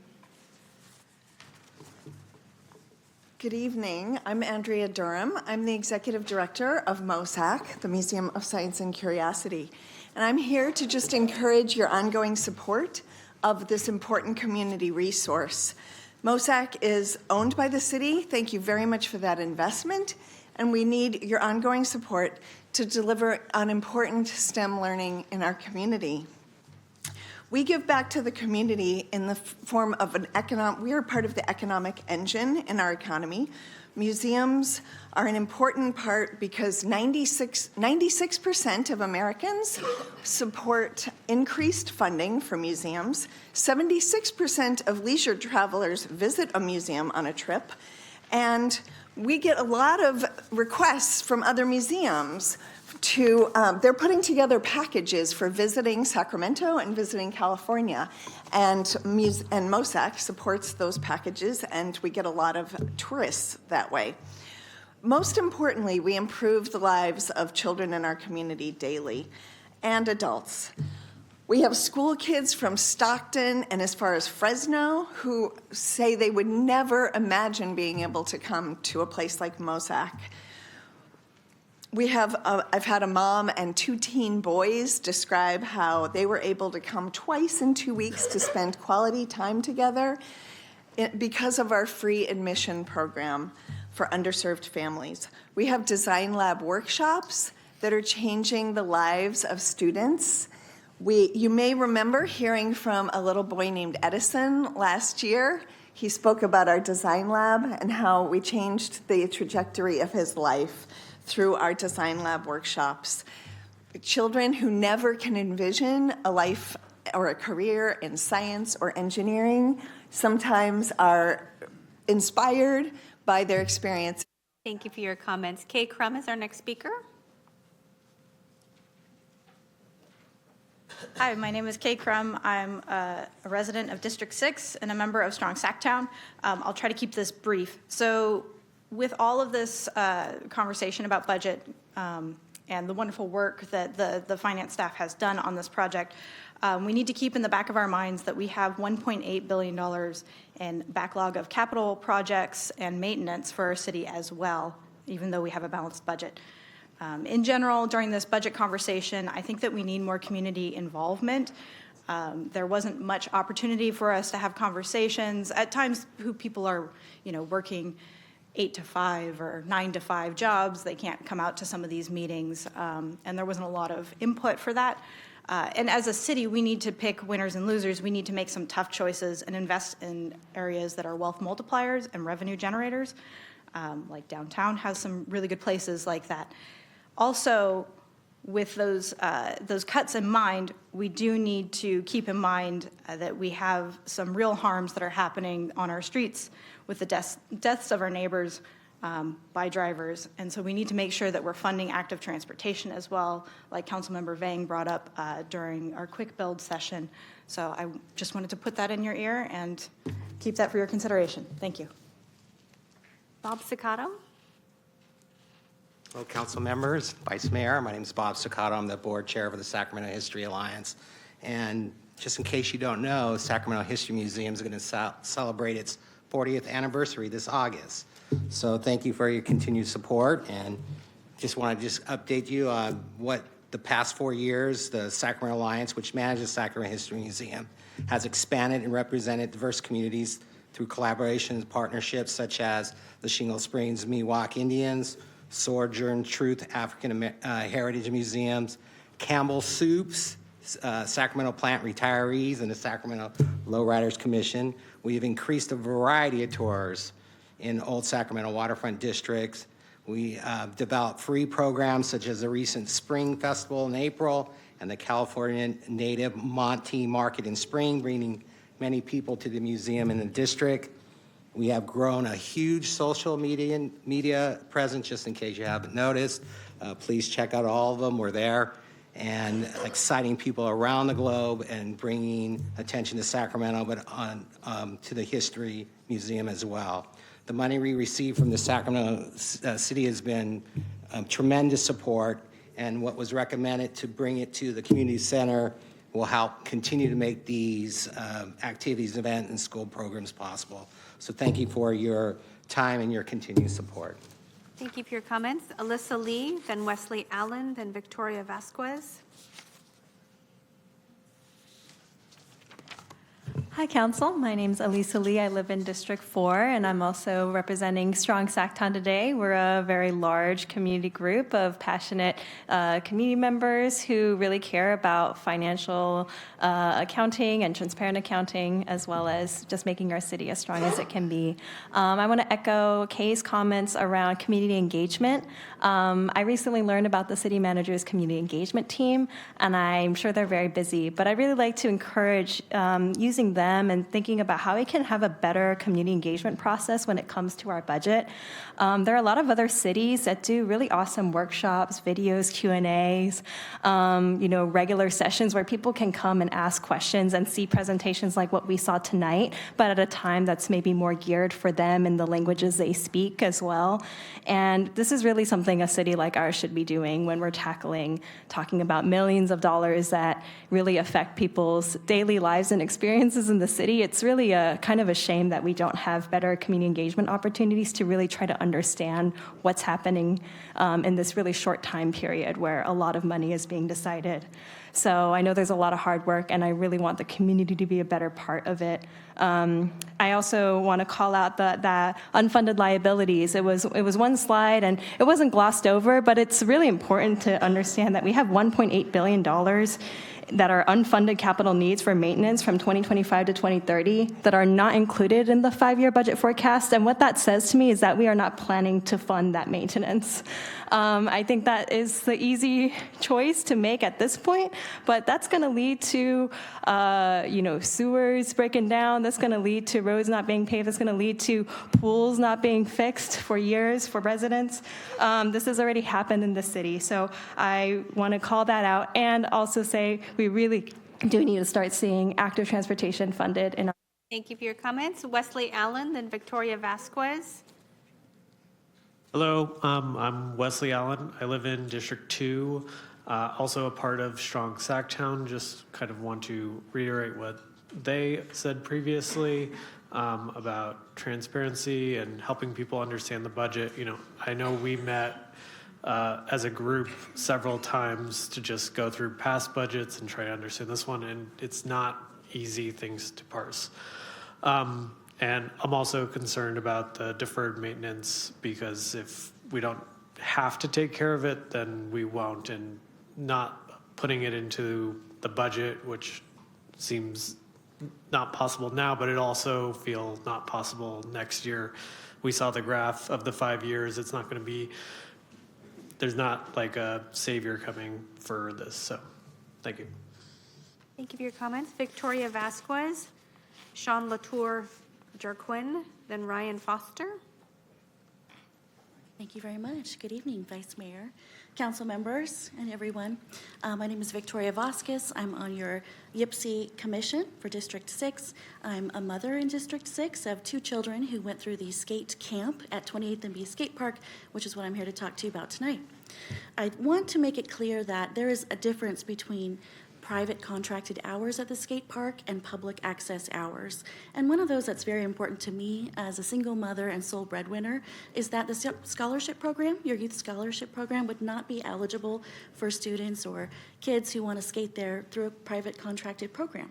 So we would be losing that. I believe that the impacts are greater than we're discussing here, because the access hours are not just through youth programming or specific nonprofit programming, they're also safe hours. The 28th and B Skate Park is covered. And in this day and age of climate change, the heat, the rain, this is a place where students can go year-round and skateboard. And as we've just lost our X Games because they're developing a league, how are we going to train if we don't have year-round access to skateboarding for our youth? It's really important as well that we have those hours that we bring our youth, we sign them in, we pay a little fee, and they go skateboarding knowing that that's a safe place. That's a very big difference than dropping them off at a park. Sacramento has long supported our skateboarding community with a lot of different types of skate parks that are outdoor and unsupervised. Being indoor and supervised is very unique to Sacramento. You have to drive a very long way to a different city to find that, and it's something that I want us to hold on to. It is a hidden gem. I can't imagine that if we hand this over to simply privately contracted hours, that we will be able to get them back. Thank you very much. Thank you for your comments. Sean Latour Jarquin, then Ryan Foster, Patrick Clerk. Good evening. My name is Sean Latour Harkeen. I'm the founder and director of a skateboarding nonprofit in Sacramento called Project Lifelong. For more than 10 years, Project Lifelong has been working with thousands of youth and families throughout the Sacramento area. We specialize in empowering youth through skateboarding and helping them find a sense of belonging within our community. Council members, I'm here tonight to oppose any proposed reduction of city staff hours at 28th B Skate Park and show how potentially harmful this decision will be to the youth and the families in your community. I'm here because I want to make sure that you all understand some facts about the 28th B Skate Park before you make such an important decision. I want to make sure that you understand that the 28th B Skate Park is the only public place in the greater Sacramento area that a skateboarder can legally skate while it's raining outside. Last year, it rained 63 days in Sacramento. I also want to make sure that you understand that the 28th B Skate Park is the only public place in the greater Sacramento area that a skateboarder can legally skate that's fully shaded. Last year, Sacramento had 45 days of temperatures that were over 100 degrees. By making this decision to no longer fund the one staff member per day that it takes to keep up 28th and B open to the public, you're making a decision to take away the only public space for thousands of skateboarders, youth and families included, to skate for over 100 days of the year. Please understand that sadly and historically, once a skate park moves to an all-private model, a major reduction in public access historically follows. I've seen this in every skate park that does it for 30 years. If a vote is made to reduce public hours at 28th and B skate park, it will harm thousands of youth and families in our community. Please consider this before making such an important decision on your budget. I'm happy to answer any questions. My information is on the sheet. Thank you. Thank you for your comments. Ryan Foster, Patrick Clark, Tiffany Clark, then Stephanie Buckham. Hello. I find that the unfunded liabilities is one of the most concerning things to me, just because seeing that we're going to have less and less money in the budget every year, and we still have over $1 billion that we need to pay. I feel like it would be important to be clear with the community about what we need to cut, or how we need to raise revenues to fix that. Otherwise, it's just pushing the can down the road, and then someone will be eventually we'll be like, well, we haven't been focusing on this and seeing how we can fix this, and now we've got this huge problem. When if we can chip away at it every year, I think that's important. And then I think also keeping funding for active transportation is important, and traffic calming, because I know police spend a lot of time focusing on crashes and that sort of thing. So if we can slow people down and reduce crashes and damage to property and police time spent on that, that'd be great. Thank you. Thank you. I have Patrick Clark, then Tiffany Clark. It might make sense for me to go first because we have sequential sort of presentations. Hello, good evening, Vice Mayor Talamantes, council members, and staff. Sacramento Attorney Tiffany Clark here to reiterate what I shared with all of you in a proposal I sent a couple of weeks ago, namely the fact that while there are very difficult decisions before you tonight, this does not need to be the way it is going forward, where you're looking at year after year of large and growing budget deficits. It does not have to be this way, where you're looking at layoffs, unfilled vacancies, fee cuts, fee hikes, service cuts, and the lack of this kind of discretionary funding that would allow you all to pursue the projects that you're passionate about, the things that brought you into public service with the city in the first place. It does not need to be this way because the city can follow the lead of some of its self-identified peer jurisdictions and put forth a comprehensive business operations tax reform measure of the sort outlined in my proposal that could not only eliminate our budget deficits, but could go much further while simultaneously jumpstarting small businesses and economic growth in our city. If that sounds intriguing, I encourage you to focus on the next opportunity where this will be discussed, the Law and Legislation Committee, May 20th, where hopefully staff will be directed to research this proposal further alongside others. And I do hope you all prioritize seizing this incredible opportunity to dramatically improve the trajectory of the city of Sacramento. Thank you so much for your time. Thank you for your comments. Patrick Clark, then Stephanie Buckham. Yes, hi, Patrick Clark, resident of District 3. I'm here to amplify on my wife's message. I've been before you before. I'm a labor relations consultant representing more than 50 different cities, counties, and special districts in Northern California.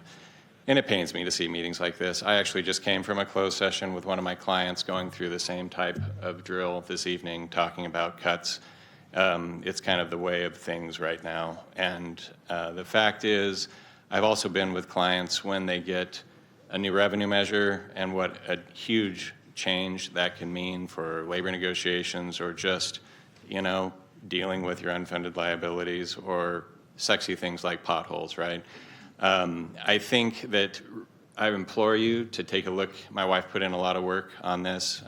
Those of you that are on the Law and Ledge Committee next week, I implore you to take a look at it. You needn't be in this situation, frankly.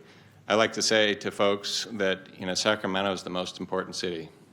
It is the capital of the most important state, of the most important nation in the world. And I think that this city can turn things around. You have the opportunity. You can, like my wife said, not only eliminate your deficit, but you could be up $100 or $200 million, depending on how far you wanted to go with it. And again, you're doing nothing other than what your sister city jurisdictions have already done.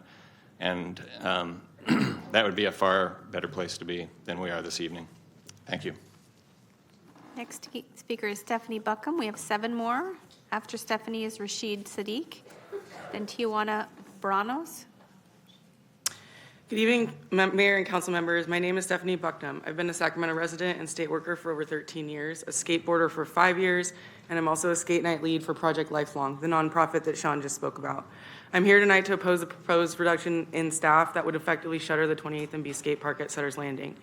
This skate park is unique for many reasons. Sean mentioned some, so I'll just add a few more. The only wood bowl and large wooden half pipes in the area. The space feels more secure and feels safer for non-traditional skaters, including women, queer, disabled folks, and girls, particularly at night.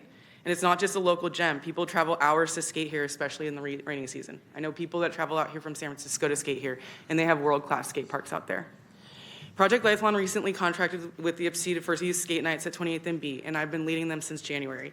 In the few months since we began, I've seen many kids improve their skating, face their fears, make friends, and encourage each other to reach their skate goals. Parents and kids are skating together, and several parents have expressed to me that this is the only physical activity their kids are interested in. And for many, this is the only public skate park where they feel safe doing it. This is our goal. Use these skate nights to teach kids how to take up space and feel comfortable enough to come back during open hours and to start going to the other public parks. Our skate nights are dependent on the current infrastructure, maintenance, and city staff for these skate nights. We do not have the capacity to take over that responsibility. As far as I know, we are the only private contract currently in place with YPC for that skate park, so if we can't do it, who will? Our goal has always been to lead our youth in skateboarding programs as a complement to the current public hours, not to replace them. It's part of our organizational mission to make skateboarding more accessible, not less. $660,000 is 0.1% of the $6.2 million built budget shortfall. This skate park has already been cut back to the bare minimum hours and maintenance. The value of this space and to the community means so much more than what you would be saving. Thank you. Rashid Sadiq, then Tijuana Branos. Okay, how you guys doing? Rashid Sadiq with Lift Up Love Always. And I'm a part of the Race and Equity Committee, SIWD, Sacramento Investment Without Displacement. But today I'm here to talk to you about a collaborative that we put together almost, September after a tragedy in South Sacramento. And some of you were at that meeting. We've continued to meet in a collaborative effort to minimize violence in our community.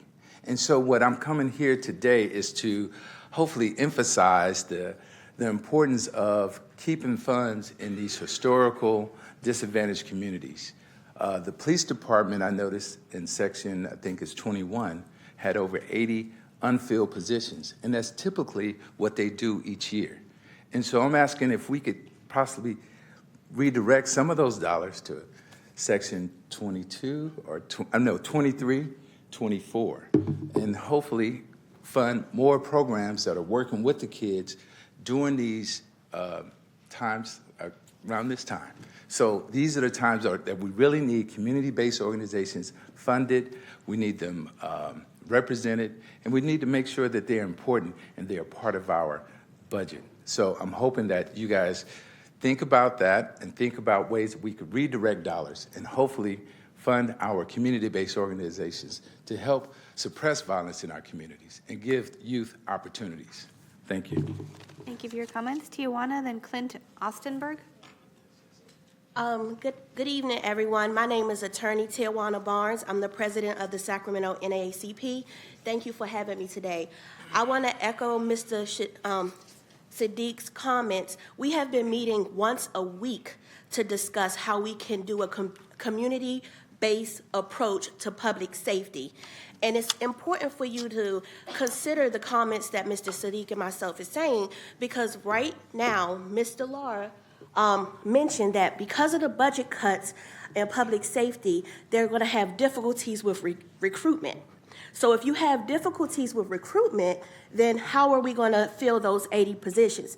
And so what we're proposing is for this council to look at ways to increase community-based responses, to be more proactive when violence may arise than to be reactive when violence occurs. So we're asking you to maybe cut some of the 80 down and refund or fund community-based organizations, because parents and community members actually call the organizations that are on the memo that you have to say we have a problem in the community. And most of us respond without any funds being allocated to us. So again, we're asking for this council, based on the information that you received in your presentation today, that they're going to have difficulties with recruitment, to allocate funds for those positions to community-based organizations that are actually doing the work. So basically a community approach to policing, and if you look at the definition or the breakdown of the word community, is with partnership with others in service. So I want you to think about that when it comes to money. I also just want to quickly say that it was apparent that a lot of the DEI programs are being cut, which is a response to some of the federal issues that we have in our community. Thank you. Thank you for your comments. Clint Ostenberg, then Stacy Anderson. Hello, council members. My name is Clint Ostenberg. I'm actually a homeowner within District 7. I'm also a member of the skateboarding community within Sacramento City for the last 4 decades. I'm actually calling in opposition of the private entity taking over the 28th and B Street Skate Park. 28th and B Street Skate Park has been a huge part of my history of skateboarding within Sacramento. With the private entity taking over, in regards to the operations of the park itself, would be a mistake in this sense for. Because I know there's been a lot of low attendance due to the park being charging actually for people to come in and actually skate, and another reason too behind that is actually that there hasn't been very much maintenance on the park itself when the city has owned it. I've seen it before the city had owned it, and also when the city had owned it and operated it as well. And there's a huge difference between when it was a full private park, or not a private park, I'm sorry, a public park, for people to come in and skate without any having to pay for any fees to come in and actually skate. So I'm in opposition in regards to that, and I want to oppose for the private entity taking over, the park itself. So, and that's about it. Thank you. Thank you for your comments. I have 3 more speakers, Stacy Anderson, then Haley DePressy. Hello, everyone. First of all, I want to say our youth is our future. Good evening, Mayor and City Council. My name is Stacy Anderson. Today, I am representing President Betty Williams with the National African American Civil Rights Organization. So this evening, I stand before you all in solidarity with our community, with my comrades here, urging you to take bold action today. Sacramento's budget must reflect the needs of our youth. There are 80 unfulfilled police positions, funds sitting unused, while our youth, especially in underserved communities, lack the investment they desperately need. So we ask that these funds be shared, redirected toward community investment for youth safety, toward mentorship, programs, mental health resources, education, and opportunities that will keep our youth engaged, our young people engaged, inspired, safe, and extraordinaire as they are. Every dollar we invest in our youth is a dollar invested in a stronger, safer, and more prosperous Sacramento. So let's not just talk about it. Let's make change, because we can do it. Let's create it. I urge you to take decisive action in your decision-making and make the right investment in our future. After all, their acronyms is HID, highly intelligent and dangerous. Now, which dangerous they're going to be, whether we support them or the other dangerous, it's up to you. Make the right choice. Thank you. Thank you. Thank you for your comments. Haley DePressy, then Keon Bliss will be our final speaker. Good evening. My name is Haley DePressy, and I'm a resident of District 7. I'd like to urge the council and city finance managers in this season of budget reductions to address our much-needed maintenance across the city. This includes maintenance we are committing ourselves to for years and decades to come with large development projects in the works. Additionally, I'd like to urge prioritizing funding infrastructure that keeps pedestrians and cyclists safe on the streets. The recent vote to approve quick builds needs to receive ongoing funding through this budget cycle and in future cycles, and I'm heartened to hear that the funding will be maintained for now. As my fellow members of Strong Sacktown have mentioned, I worry that the looming unfunded liabilities will come due in a few years and we will not be prepared. I do not want to see the critically important work being done in active transportation sacrificed because the city did not forecast our budget far enough into the future. I encourage you to keep these priorities of active transportation and dealing with our unfunded liabilities front of mind throughout the fiscal year. Thank you. Thank you for your comments. Keon Bliss is our final speaker on this item.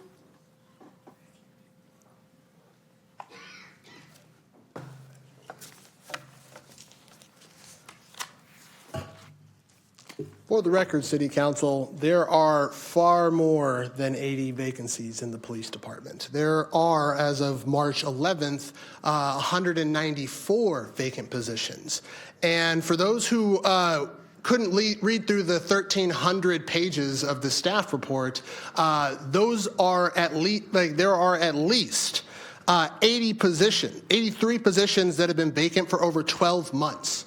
And 24 positions that have been vacant for at least 6 to 12 months, altogether being a value of over almost $9 million. That skate park that people are advocating for you not to cut is worth about $114,000 in cuts.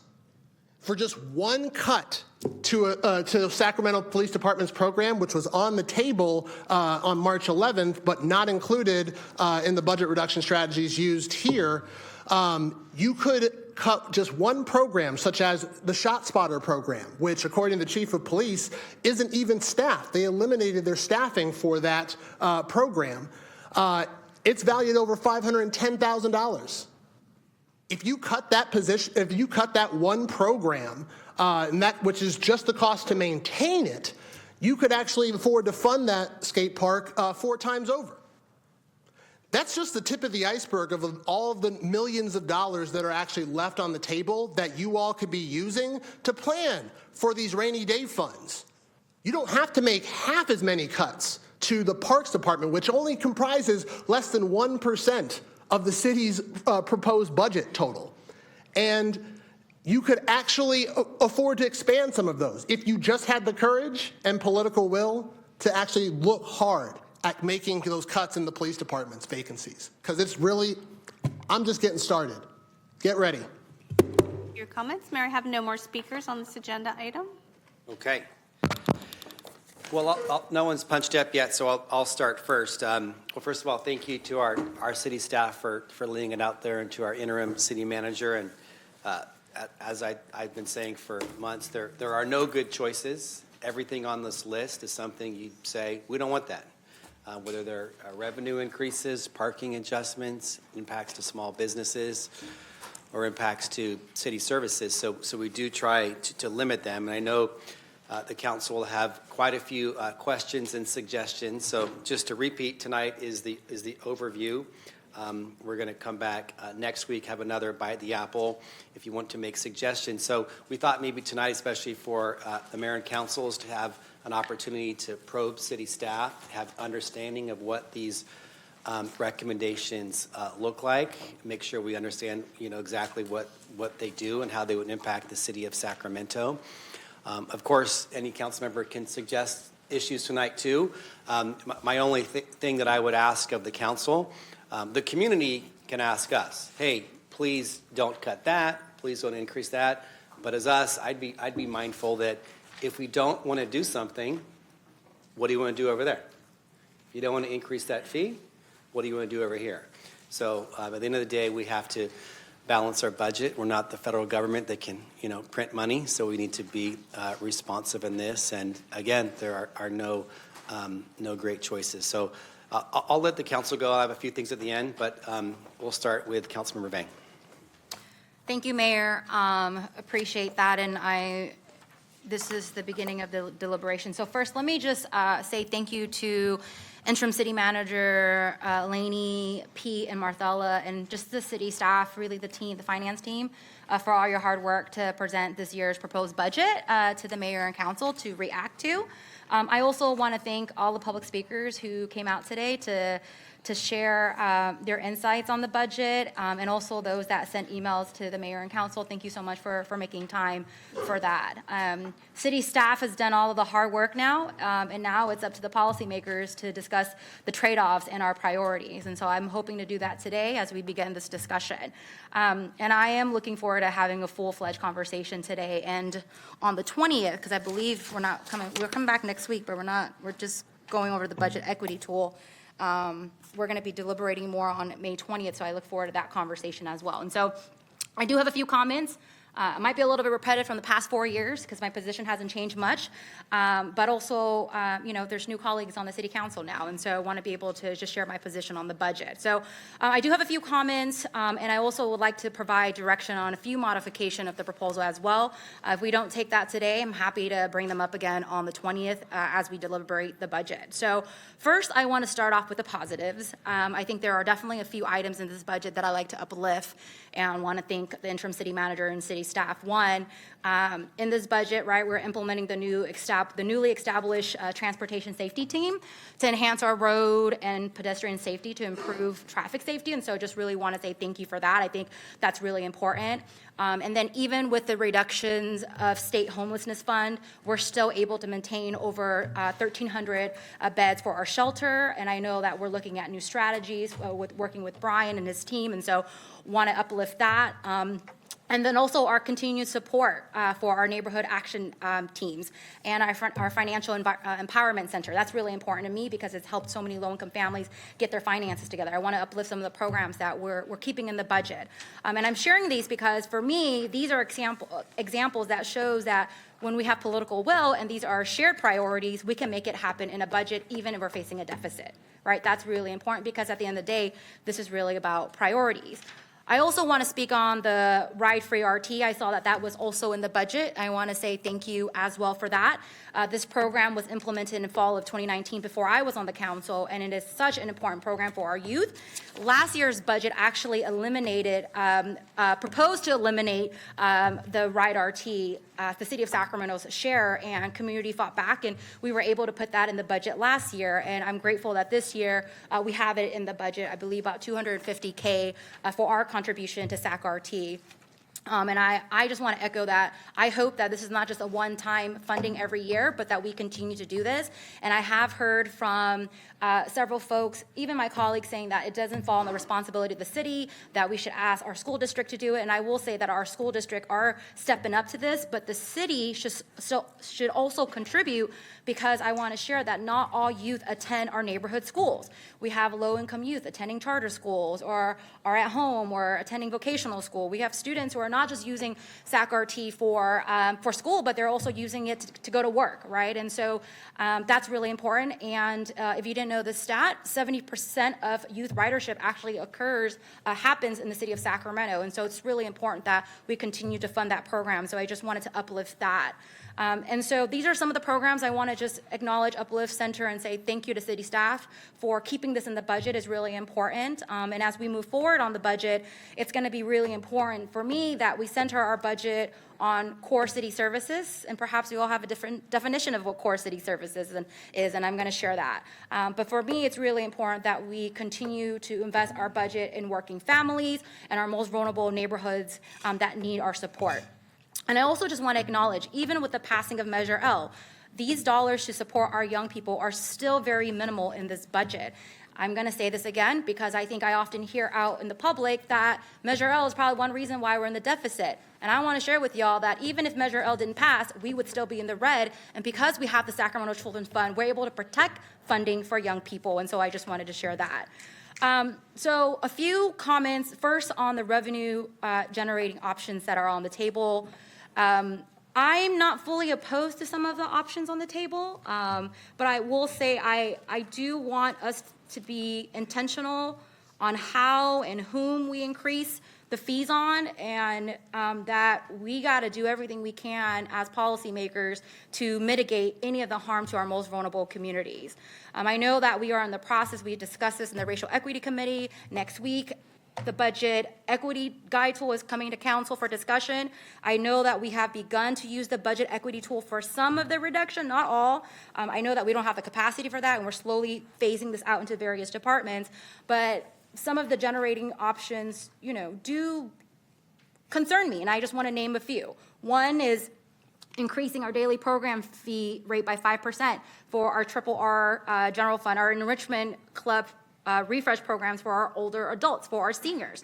That, for me, is very problematic, right? That we're increasing fees on the back of our poor community, but our seniors, and that's not something that I support. I do want to acknowledge that there is a scholarship. I did notice that we would have a scholarship set aside. I'm all for the scholarship, but as I was shared, this is like another barrier and another layer for our disadvantaged community already to now have to apply, right? So it makes it a little harder, but I appreciate that we have that scholarship there.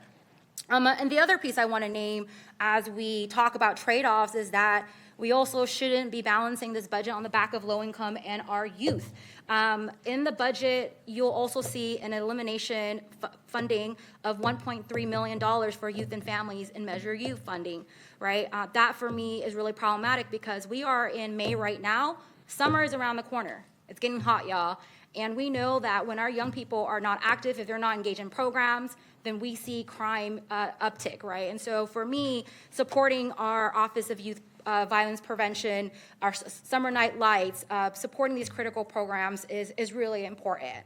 And since we're talking about revenue increase, I know that we heard from a few public speakers, and I believe there's consensus on this council as well, is to put a BOT measure on the ballot. I think that's really important, right? I think one example is that we know Walmart only pays $5,000 to do business in our city, and they should be paying a lot more. So we need to modernize our BOT. So I am full support of that. I'm not on the Budget Audit Committee or Law and Ledge, so hoping that my colleagues will begin that work so that we could work on a ballot measure to be voted on and to be put forth to the voter. So hoping that we can do that. Another position I just want to name as well and continues to be a top priority for me is really around our diversity, equity, inclusion staffing. In December, we passed the racial equity resolution, and we are now beginning to implement this work with community, with care holders, and at this very moment, we only have 2 city staff doing they're operationalizing it, and they're beginning this work citywide. And I haven't spoken to city staff about this, but I can just watch the ways in which they move and the ways in which our community move. And if we are really to be bold and courageous and really we are going to implement this racial equity resolution, it's going to be really important that we have 3 staff in the office, and that's only 3 staff. That's not even a lot. And on the proposal is to eliminate one of these positions in the Diversity, Equity, Inclusion Office. And so, I'm urging my colleagues to reconsider that and to make the request to include this position. And as the mayor have said, if you want to add something in the budget, then you got to offer something up. And I'm going to talk a little bit about where I think we can absorb some vacancies to save some of these positions, which is my last point. So, last year, this mayor and council was able to avoid cutting field positions. We didn't lay anyone off, right? This year, there's definitely positions on the table. We have about 70 full-time positions citywide, many of those vacant, 14 field position, and what I'm hearing from Pete now is that some of those have retired or left. Now we really have seven field positions. So these are 7 actual people that works in the city of Sacramento, right? I just want to acknowledge that this year, based on this proposal, I appreciate police stepping up to absorb 26 vacancies, which tells me, because we didn't have the courage to do that before in the previous years, which tells me that we really want to do this. We could absorb vacancies if we had the political will and we were bold and courageous enough to do it. Right now, we're eliminating over 57 positions in our parks in Yipsy, right? And we're only absorbing 26. And in March, when all of the reductions were on the table, we had 194 PD vacancies listed on the table for reductions. And today we're only proposing to absorb 26, which means if we did the math accurately, we have 168 PD vacancies there, right? And so for me, I've heard from our city manager that it's important because we have to maintain the level of services for PD, and that's the reason why we have these vacancies. But I would also argue that that is based on priorities as well, right? That someone can argue we need to maintain our services for our youth. We need to maintain our services for our parks, right? And that is where the conversation has to happen on this dais is what is our priorities, what are our values on this council, and what are we going to prioritize? And so for me, at the end of the day, the reality is that our dollars are tied up in our largest department, which is the police, right? And I want to remind folks that this council did pass a resolution in October 2020. I was not on the council at that time.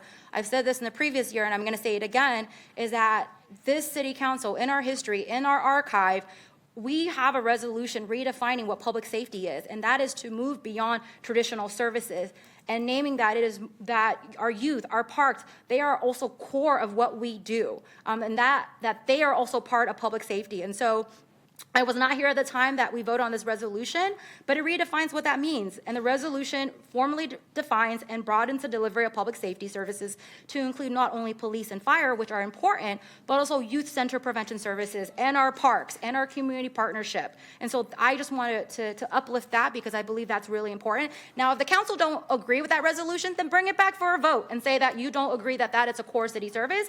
But on the books right now, that is a core city service, and we should make sure that that is a priority for the city. Since I've been in office, the police budget has increased by $100 million. And I just want to share that, especially for my constituents in my district, when they say, hey, Councilmember Vang, we're not funding police enough. And I tell them, look, we have never decreased the police budget. Since I've been in office, we have increased their budget by $100 million, and you are still feeling afraid. Why is that, right? We need to ask ourselves that, right? Data strongly supports that bold investment in measures that address root causes of crime and poverty and preventive efforts is the key. And just investing in PD simply is not going to solve the issue of crime in the city. And if you even look at overtime, the overtime for PD, 60% of overtime for PD is used for admin. It's not even used for violent crime, right? And so I hear my constituents saying, hey, we need to, PD needs to address, violent crime. I totally agree with that. But if you look at the overtime, the majority of that is not for violent crime. It's for pushing papers, for admin. So I just wanted to share that. And so the mayor's going to say, Councilmember Vang, where can we absorb if you want to keep that one position in the Office of Diversity and Equity? I'm going to say absorb it from the PD vacancies, right? We have to have the political will to do that. And so for me, I know that we're not voting till June, but I just want to share my position is that before we lay off any filled position, individuals in our city who takes home a paycheck to purchase food for their families, to provide housing for their loved ones, we need to have the courage to be able to absorb vacancies in the police department. Vacancies, meaning these people don't exist, y'all. We're willing to cut someone that's taking home a paycheck before we can absorb vacancies because we're budgeting based off of fear. So for me, do we have a budget deficit? Yes. But I will also say perhaps we have a values deficit as well in this city. And so that's something that we need to be brave enough to have that conversation. And I'm looking forward to hearing from my colleagues and voting on this budget in June and deliberating in 2 weeks. Those are all my comments. Thank you.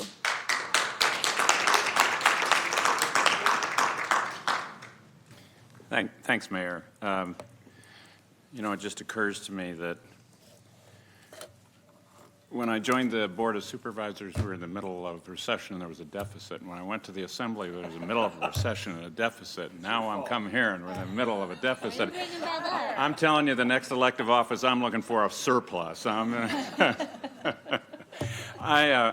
appreciate I appreciate the work that the staff has done in presenting this budget. I appreciate the presentation this evening. I think the staff deserves significant credit for crafting this budget, to Peter and your team, to the interim city manager, to all of you who've been part of this process. And believe me, I know it is not easy. And it's not fun to look at how you reduce things or economize, even though you know it's necessary. I have a few, I think, more themes than anything else that I just wanted to articulate this evening. But I will say that I do share the sentiment with Councilmember Vang in some significant respects, such as trying to maintain our investments in youth, not to place too much of a burden on our citizens, particularly our seniors and our community groups. You know, we want our citizens to use our city facilities, and yet we turn around and say, here's the charge for using this room or this facility, and get a reaction of we can't afford that. I think that there's a balance here that we need to keep in mind. So I do hope that we will find a way not to increase the fees for the RRR and Club Refresh programs, notwithstanding the scholarship element of that. I do hope we will find a way to preserve the $1.3 million in the youth programs for the pop-up and related events. And by the way, I hope we won't impose fees on those who seek residential permit parking. You know, it seems kind of like a double hit. People have to pursue residential permit parking because their neighborhoods are impacted by people who come from elsewhere and park there. And then to say, by the way, you get to pay for the privilege of parking in your neighborhood seems to be a little bit unfair. So those are just a few of the specifics, but more thematically,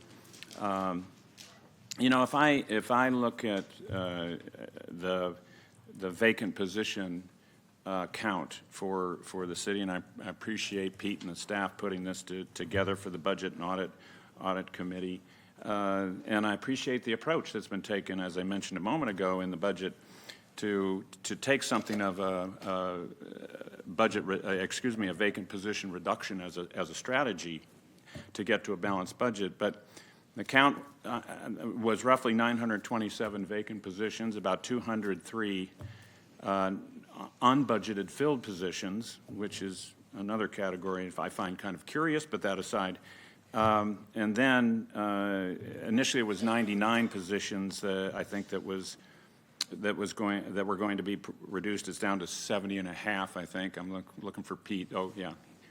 70 and a half positions I think we're down to at this point that you're talking about as a net reduction of vacant positions. So we've got something on the order of 600, rough math, 650 positions out there that are still vacant. Just one minor clarification. So that number is for all funds. For the general fund, we had 730 vacancies with 190 non-budgeted, so for a net of 540.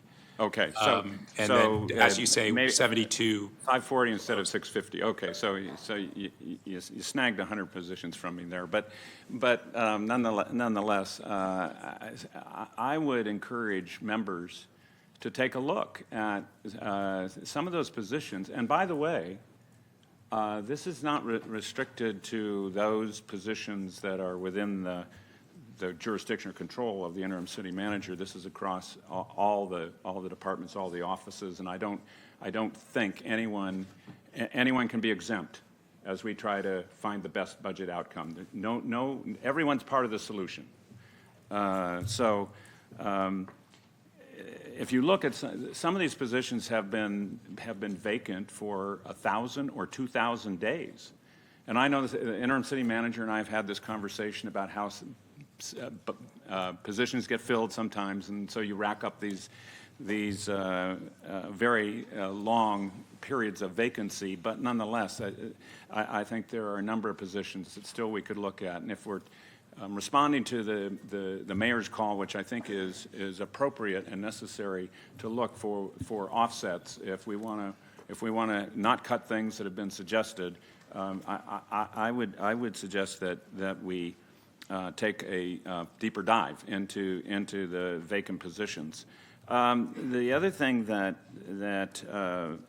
I would underscore is I think not just the desirability but the necessity to make greater use of technology.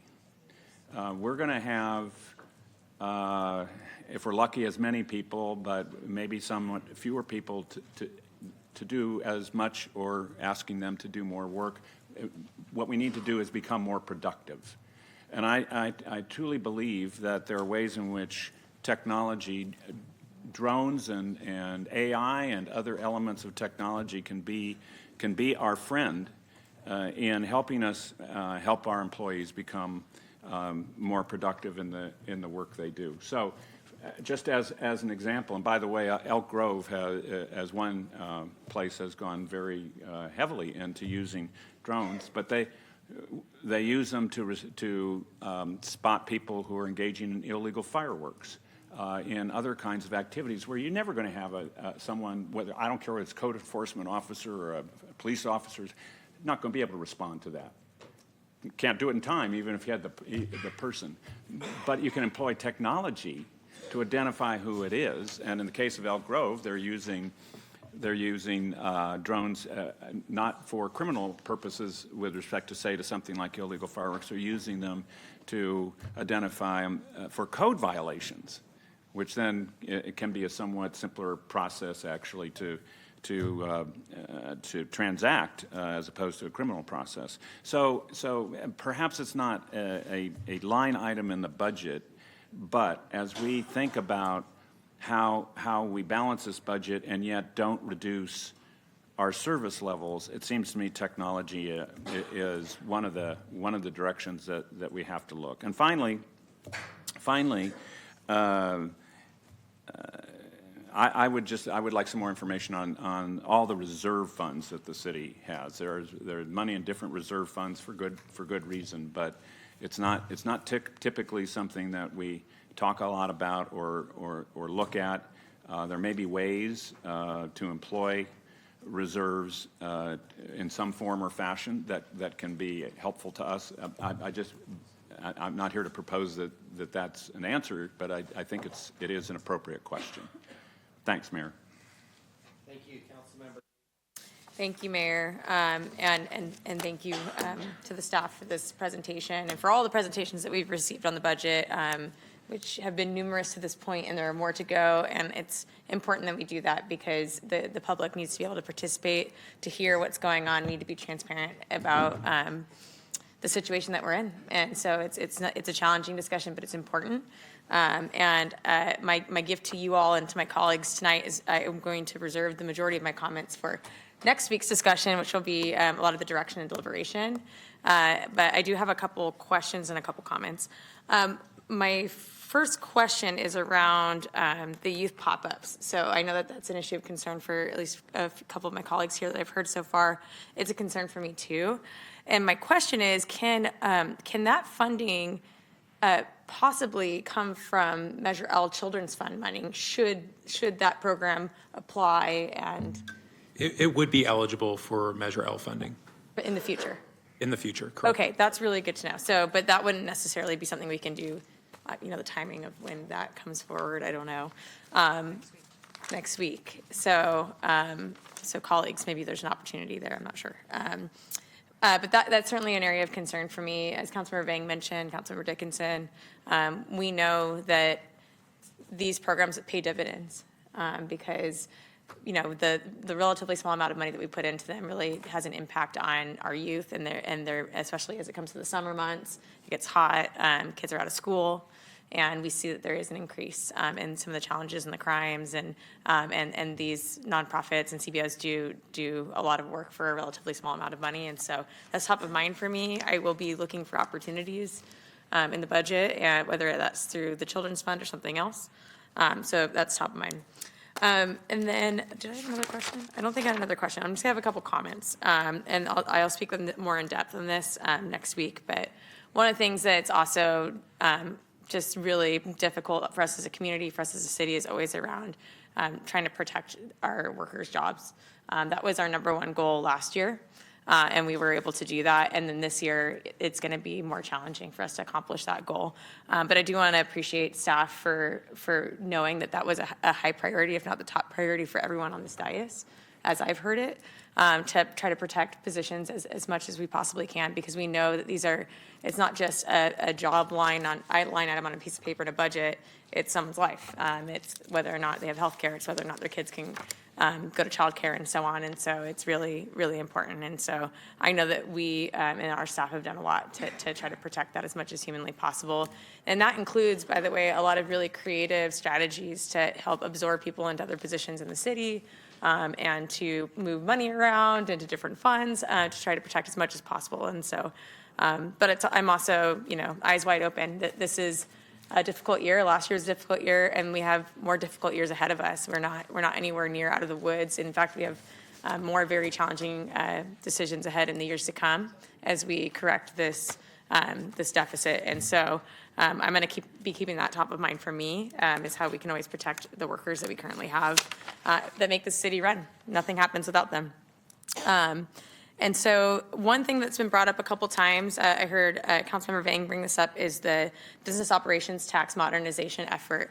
That is going to be coming forth to Law and Legislation Committee next week, 11 a.m. Please join us there. We're going to restart the conversation.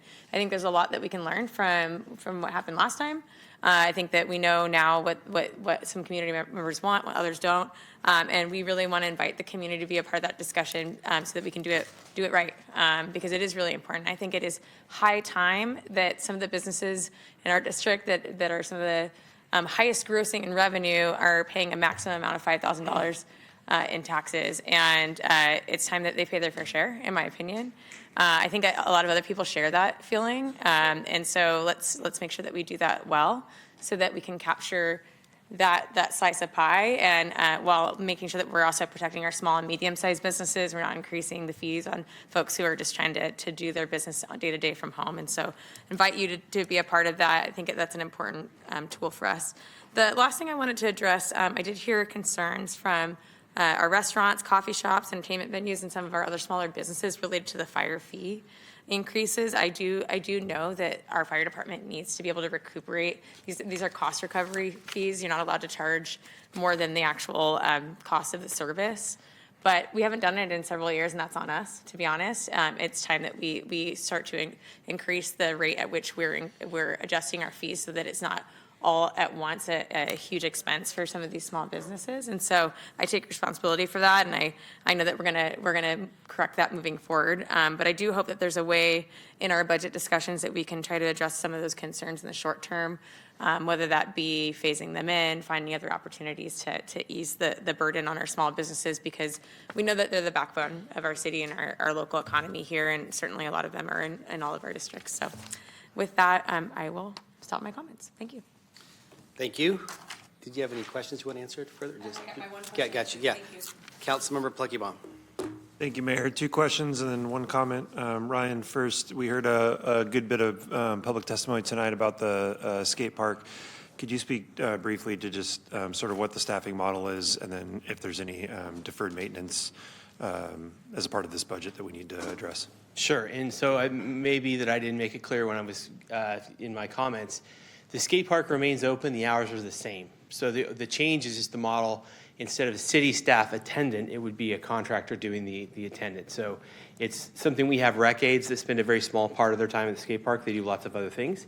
So the skate park operations will be open and it'll still be available to everyone. The skate park is, if you've been out there, it's old. It looks like original 1970s skate park. It has about $2 million in identified maintenance needs. And that deficit's independent of this budget discussion. That's an ongoing. Okay. That's right. That's right. Anything you wanted to add, Jackie, or I'm going to move on? Okay. Thank you. Thank you for that. Next question for Pete. Pete, I am looking at the general fund 5-year forecast. It gets very bad next year and even worse years after that. If not tonight, next week or some point in the future, I'd like to understand what it would look like if this year we were to pass a budget that would make outlying years look better. Councilmember Kaplan and others have talked over the years about having potentially a 2-year or longer budget planning cycle. I think this might be a good time for us to think about what it would look like to plan for 2026 now, or we're going to find ourselves, facing another $60 million shortfall a year from now. is there anything you're welcome to respond? Oh, sure. Yeah, thanks, council member. So the first place that I would start would be those strategies we didn't use, and really to close that $60 million gap next year if we don't get, additional HAP funding. We just want to close it. I mean, we are moving into those level 4 reduction strategies, and so, council would have to choose amongst those, and or look at, revenue measures or things like that. Thank you for preparing the budget as presented. I know it's a difficult process, and you sort of thread the needle perfectly with the direction that you were given. I want to state emphatically support for public safety, law enforcement, police, fire. We've heard loud and clear that the top priority for the public is public safety. That's why we dedicate so much of our budget to that function. And so as we're moving forward through these discussions, I wanted to put on the record that at least I support that use of public funds and will continue to. Thank you. Did our city manager want to respond to anything? After you're done. Oh. Okay, sounds good. Let's see, so for myself, I'm also concerned about the daily program fee for RRR and the club, just the community center programming. I know we have the scholarship available, but that's another layer of asking low-income families to say, hey, I'm poor, give me something for free. It just doesn't feel good. I know my parents were always very cautious about when we would have to pay $20 for me to play soccer and not asking for a fee because it just doesn't feel good. So that's one of my concerns. Homelessness, obviously #1 concern in the city of Sacramento, so I'm glad that DCR is staying intact because it's the number one concern, and it's what we talk about, hear about all day, and we need to be able to have staff to be able to respond to emails with us and coordinate with us, and so I'm really glad to see that in the budget.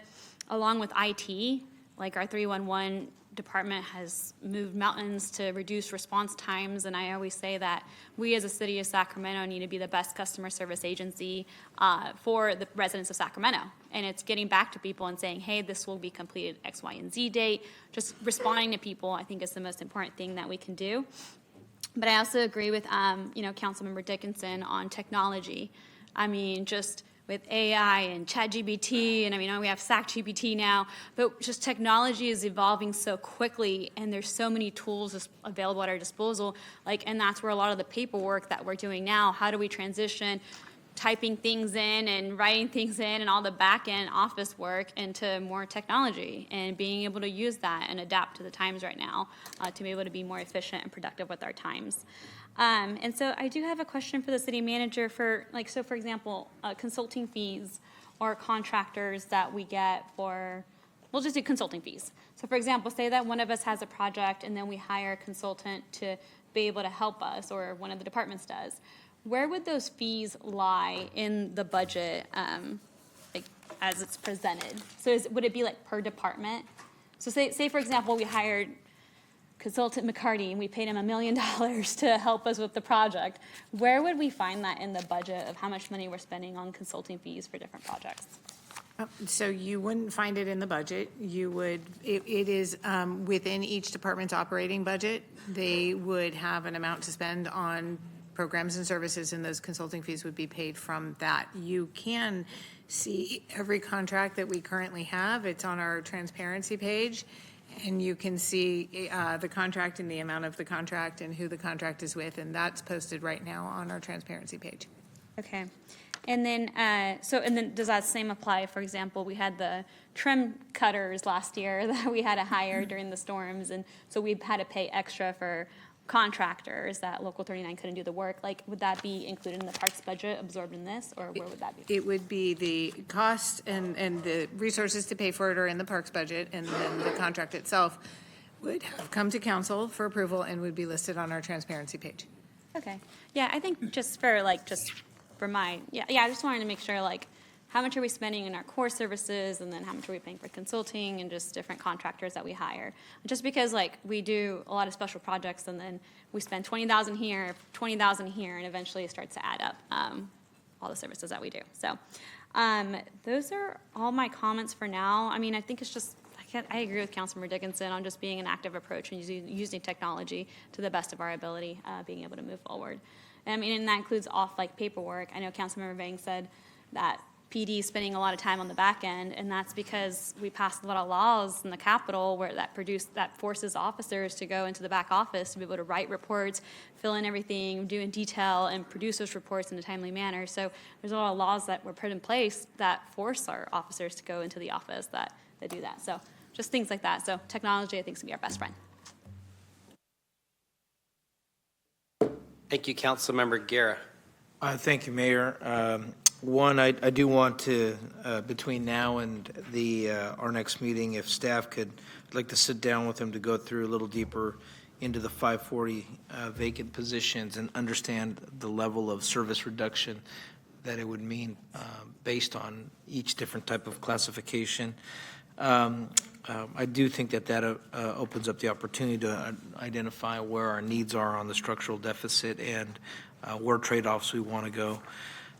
One, I think to the concerns here, a question that I do have, I understand that on the skate park issue, I was going to wait for that last, but since it was brought up earlier, we're not essentially closing the facility, but the model of using the private contractor doesn't allow for all ages to participate, and I think that here's the problem. And so this is the first time I've ever heard a private contractor saying, hey, this is the wrong way to go, and they're the ones who get the contract. So I guess maybe a question for staff is how do you address the concern of that all ages might not be allowed, if anyone can answer that, and if they can't now, then that's fine to come to speak after. But I think that's my biggest concern here, because I will say that, for somebody who represents the South Sac area, we have a great skate park out there on Granite in a number of areas, 100 days out of the year, basically a third of the year, you can't use them because of either the inclement weathers. So maybe let's discuss that component. Sure. Jackie Beecham, Director of Youth Parks and Community Enrichment. I'm happy to come back to council with a more detailed information specifically on the skate park issue. But just because we don't have current providers that provide that age range, we can put out a call for providers to do that. There are providers in the community that we can make connections with, that we work with already, that can provide that service for ages 5 and up, which is what we currently allow at the skate park. So that's absolutely something we would explore. We recognize the need for a covered facility, but as Ryan mentioned, the skate park in its current condition has a tremendous amount of maintenance issues, including when it rains. We often have flooding due to some significant drainage issues and leaks in the roof.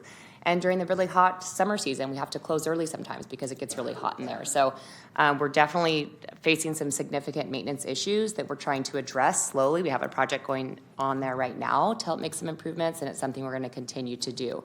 This is simply just reducing the number of non-career staff that we need to have out there to collect a $5 fee, and instead relying on some of our community partners with that skate expertise to really support expanded programs and offerings at the skate park.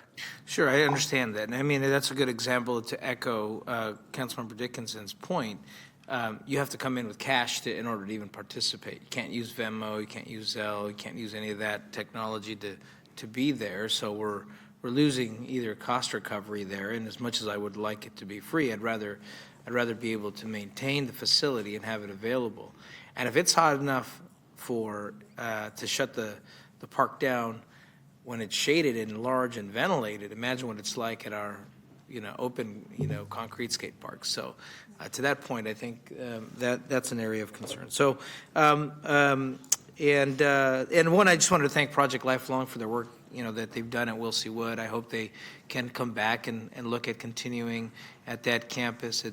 There's a lot of stuff that we've done very well for young kids and at the younger age level, but there's not a lot for organized programming for teens. And so I think there's an important factor there. On the structural deficit side, one of the things that we've brought up before is on economic development and how we try to grow out of our situation.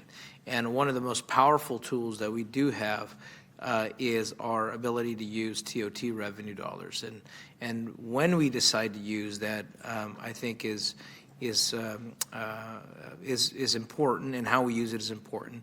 But we will not, if our budget that we pass completely ongoing obligates all those TOT dollars moving forward. So while we may use some of the community center fund and the TOT dollars to shift costs from the general fund, I think it's important for however we memorialize this budget, that they be identified as one-time in nature, so that we can appropriately allow our treasurer's office to estimate how much TOT we could use in any significantly large economic development strategy.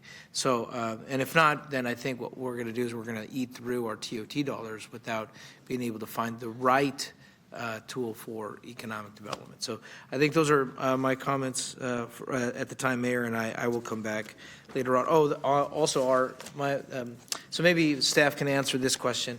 Our statutory vacancy hearing is, I think, May 27th. So I guess if we are going to have a conversation on vacancies, and if that is the will of the council, then how does staff recommend we proceed if we're going to discuss those maybe on the 20th, but then we're required to come back on the 27th? And this is, I think, our first time we've had to do this. That's a new state mandate. Exactly. That's correct. So I guess, strategy-wise on how to move forward on this conversation. Yeah, so I think there's a couple of things just around the vacancies, just to clarify. Last year, as you remember, we instituted as a city a vacancy savings assumption into the budget, right? And so I believe last year was 2%, or in this current budget, it's around. Last year's was 3%, this year's 1.1. Well, it was 2. I think it was 2 when we adjusted. And But we have a salary savings assumption kind of baked in the cake.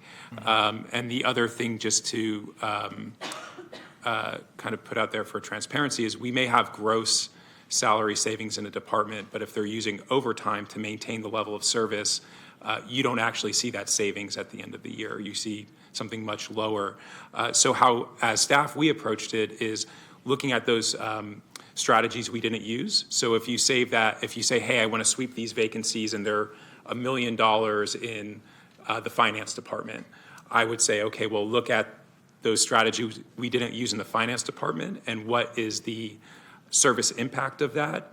And that would be what I wouldn't be able to do anymore if that appropriation was taken away. So as I think the interim city manager. I want to be more specific than Pete, because I've been writing this down too. If you go to page 991 of this staff report, or you go on the budget website, you will see the budget reduction strategies not used. And they are numbered. And they total 141 vacancies all the way through level 4. So all you have to do is go to the first set of vacancies, and it will tell you, we can eliminate one, I'm sorry, this, I don't want to. Oh, I understand. I'm on page 993. Right, so this is where you should go. We don't want to start which page I'm with at. vacancies. Yes. We want to start with these reductions because we already know the impact this way of eliminating that vacancy. And we were trying to be very strategic and not simply say, I mean, Pete said it, and I'm going to ask the chief to come up and talk about it a little bit more too. And we have had this conversation annually for like the last 4 or 5 years about how we use vacancies to continue to provide service levels that our community has grown to expect. And that if we sweep those vacancies to that end, to either close deficits or restore other programs, and that is what this proposed budget reduction strategy is not used. That was the intent of providing this information, is to understand the impact of taking those vacancies, because it doesn't come without impact. It is not money that we are leaving sitting for some other reason. We are using those dollars. If you look starting on page 1163, and yeah, it's a big document because it contains a lot of information, that will outline in the current year how the police department has spent overtime July 1 year to date, and much of it is staffing current patrol and response units. Sure. So I just want to be specific to that. Thank you, that we use this and not just spoke to generic vacancies because we've given the tools to understand the impacts. And then I want to be more specific. Pete said we have a 2% salary savings baked in. In the proposed now, it's 1.1. 1.1. $6.5 million of our budget solutions are based on vacancies. And so if we sweep the vacancies, we won't have that, the cost of the budget will go up by that much. Yep, understood. So again, which is why, if you didn't hear him at the beginning, my comment was that we understand the level of service reduction. I mean, the reason we put these FTEs in was because we wanted work to get done. And it's not that the work isn't getting done, it's getting done because we haven't filled those positions. So back to my point, I'd like to sit down with staff to go through, some of those 40 points and understand better, like the mixture of solutions on the vacancy side. But again, I think we spent a lot of time, on cuts as we should, because we need to figure out what's the 3-year. But if we don't think about our structural deficit on the economic development side, I think then we're going to we will continue to have these for the next 3 years to come. And so then back to your question here on the question about timing wise in this conversation, because we'll have to do this vacancy report next year as well. Do you advise the council to give are we going to be doing this conversation on vacancies twice, or how do you expect the hearing to go on May 27th? Yeah, I mean, we're on the 20th, we're hoping to get the direction from council and us to say, hey, if whatever you want to do, here are the service impacts. On the 27th, it's, it's a transparency measure. That's why the state passed it. Not every jurisdiction is as transparent as in providing the vacancy data, frankly. And it's something that, council has asked for, and we've provided as supplemental budget information. Not everyone does that across the state, which is why the state put the mandate in.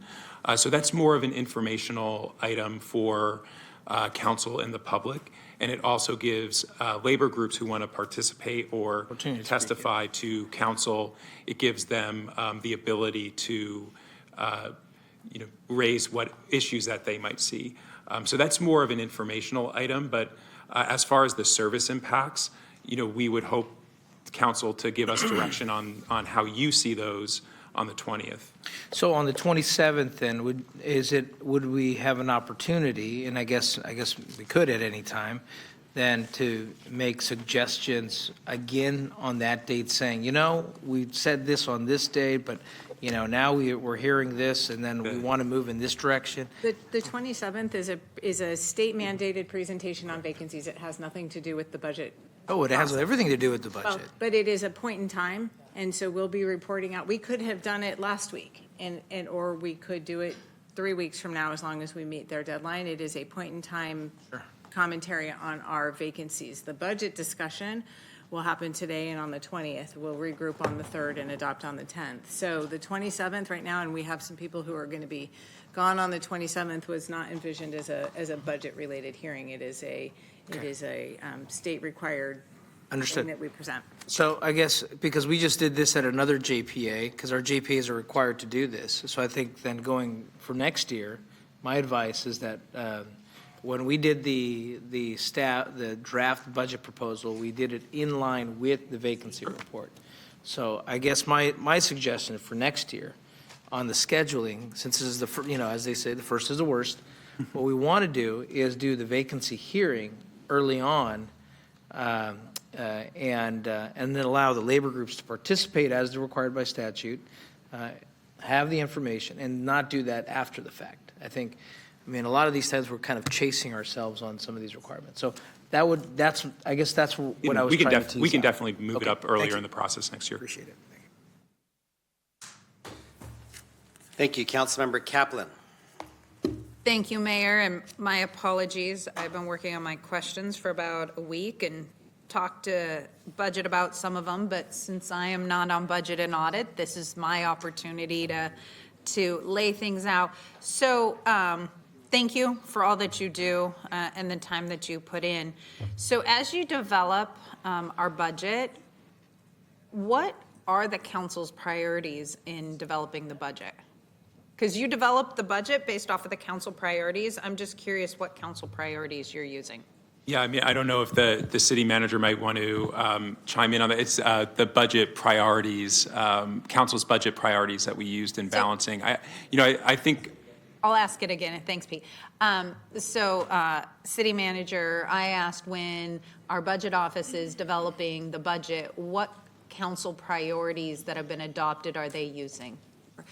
So council did a priority setting workshop a year and a half ago-ish, and those are the priorities that we are using along with the budget guidelines that were adopted several years ago that had been included in the proposed budget. We have a planning session. We did not have an opportunity to do one this fall, which would have been the perfect time for council to weigh in on priorities. So we have that tentatively scheduled for late September for this council to develop a set of priorities, whether it's different than what we have right now or not, to move forward for the 26-27 budget process.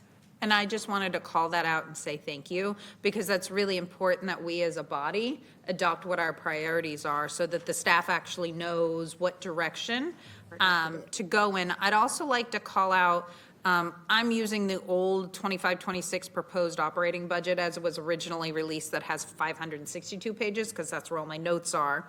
But on page 78, it talks about the core budget policies and our budget guidelines, which were adopted in 2017, of which we as a council are supposed to abide by, like must adopt a balanced budget. The economic uncertainty reserve shall be maintained at a minimum of 10%. Well, I know like we are going under that. I would say I object to that. And I think as we're going into, as we heard from every assistant city manager, that we are going into significant uncertainty times, maintaining our uncertainty reserve is even more so than better.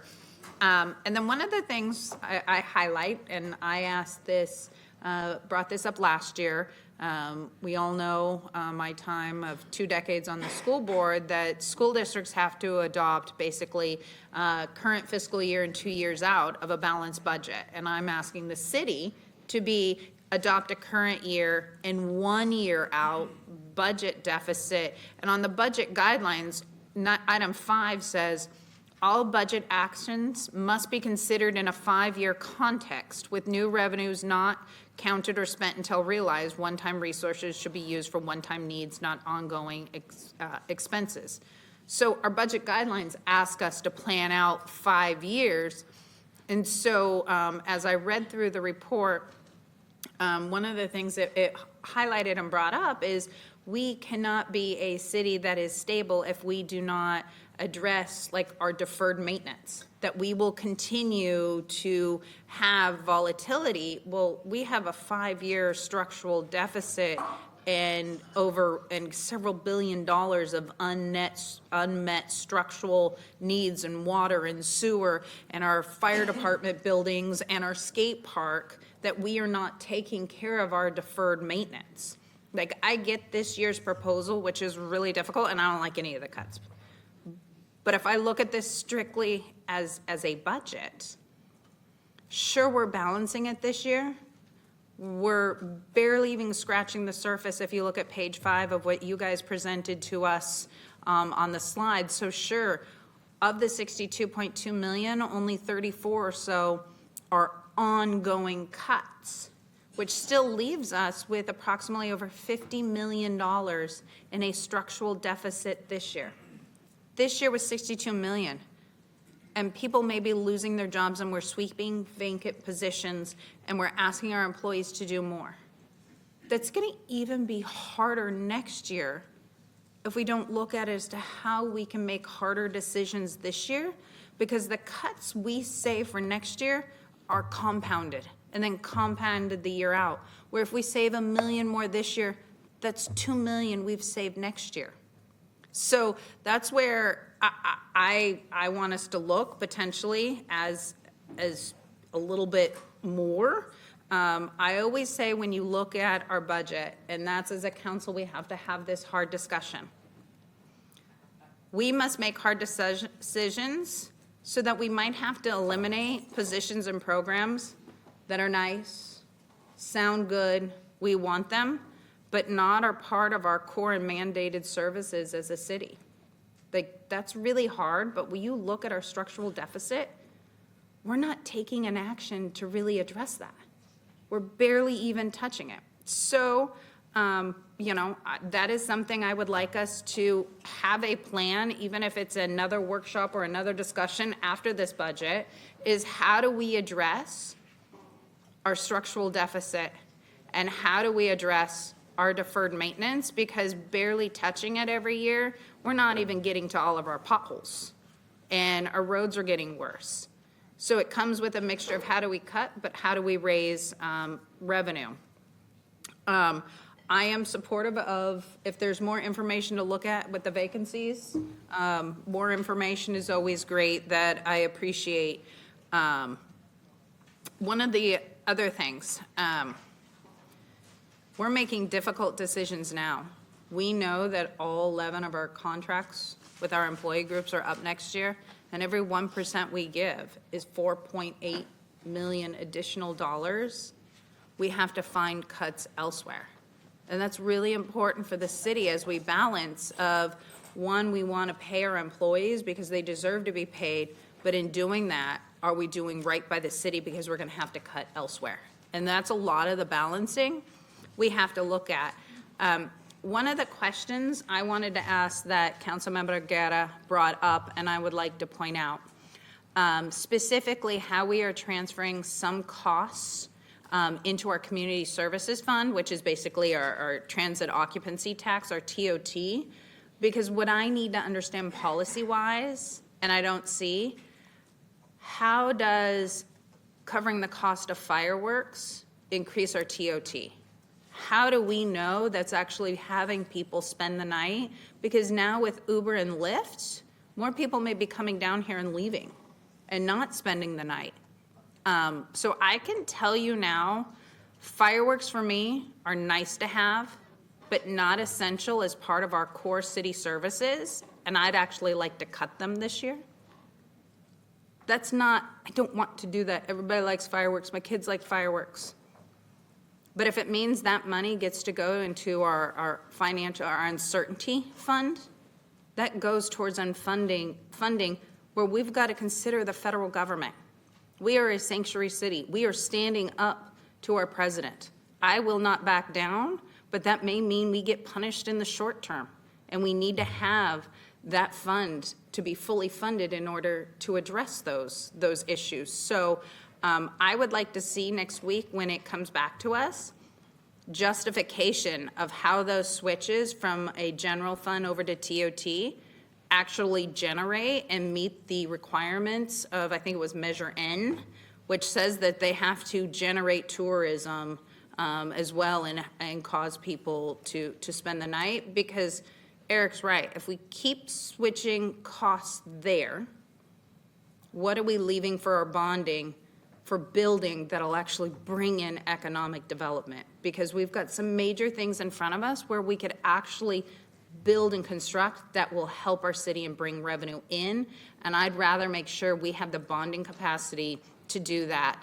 I am supportive of Mozak, and I am supportive of Crocker, because that is huge for the city. If we make the policy decision that we discuss that on an annual basis, so it frees up how we look at funding sources, know that I will fight tooth and nail for Mozak and Crocker, because keeping our sciences and our arts is so important for so many, and they help those, especially who may not have the money or funding to go. And by us funding that, we are expanding the increase of people being able to realize the importance of arts and sciences and participate. Y'all know, last year, it was part of my second grader when she went to Mozak. And you know, the school pays for that, and Mozak helps with those costs to make sure that our kids can be part of that. It really is, I will say this now, we gotta update our fees, and it really, really, really sucks. Because we are the council, which I will say thank you to my colleagues, that are doing this the right way. For 8 years, a majority of the fees were not even looked at raised from 2016 to 2024. That really sucks that we are now having done a study and are having to raise it to justify, where had there been an incremental increase, we wouldn't be in this position now. I always look at the balance. Are there ways that we can still bring in revenue, but we don't harm our seniors. I will echo, since I am not on Law and Ledge, that I am fully supportive and have stated that we should update our business operating tax. It was put in 1991, and we got to go out to the voters, but I'd really like to see it, as we call it, that we are actually updating our BOT and reducing taxes for small businesses. Because in reality, if we structure this right, that's how you do it. We're not going after small businesses. We're not even going after medium businesses. So let's tell our voters we're actually protecting you and going after our small businesses, who are the backbones, who are our families, who are my neighbors. That's who we want to support. And if we're looking at, I don't support necessarily the licenses, but maybe if we put in it can be adjusted by a small rate or COLA, that is normal, then we never have to go back out to the voters, nor does anybody have to experience a huge increase because it's just set by whatever the consumer price index is, and that you can find in many other things. Question on CalPERS. I saw in the budget that it was mentioned that CalPERS hit the 9% plus investment increase. What is the amount that if they don't reach, it actually ends up costing the city more? So their discount rate is now 6.9%. 6.75%. So if their investment, 6.8, sorry. So if their investment returns are below 6.8%, that increases the city's unfunded liability, all things being equal. And over will help reduce it, all things being equal. So what does that actually mean for our bottom line and budget? So it means if the markets go down, our costs for the next 20 years will go up. So, thank you. I think, yeah, it's not one time, it's long time. It will get amortized over a 20-year period. But in reality, our cost for PEPRA has gone up significantly, I think from 39 to 62%. So one of the big changes that's happened over the last decade or so is CalPERS has consistently lowered their discount rate. And when they lower their discount rate, that increases the liability for participating employers like us. So, a decade ago, it was 100 basis points higher.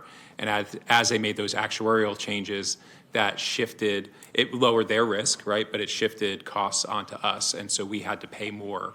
And that gets, again, amortized over a period of time. But we've seen a significant jump the last 5 years of what we've had to pay, correct? Out of our general fund.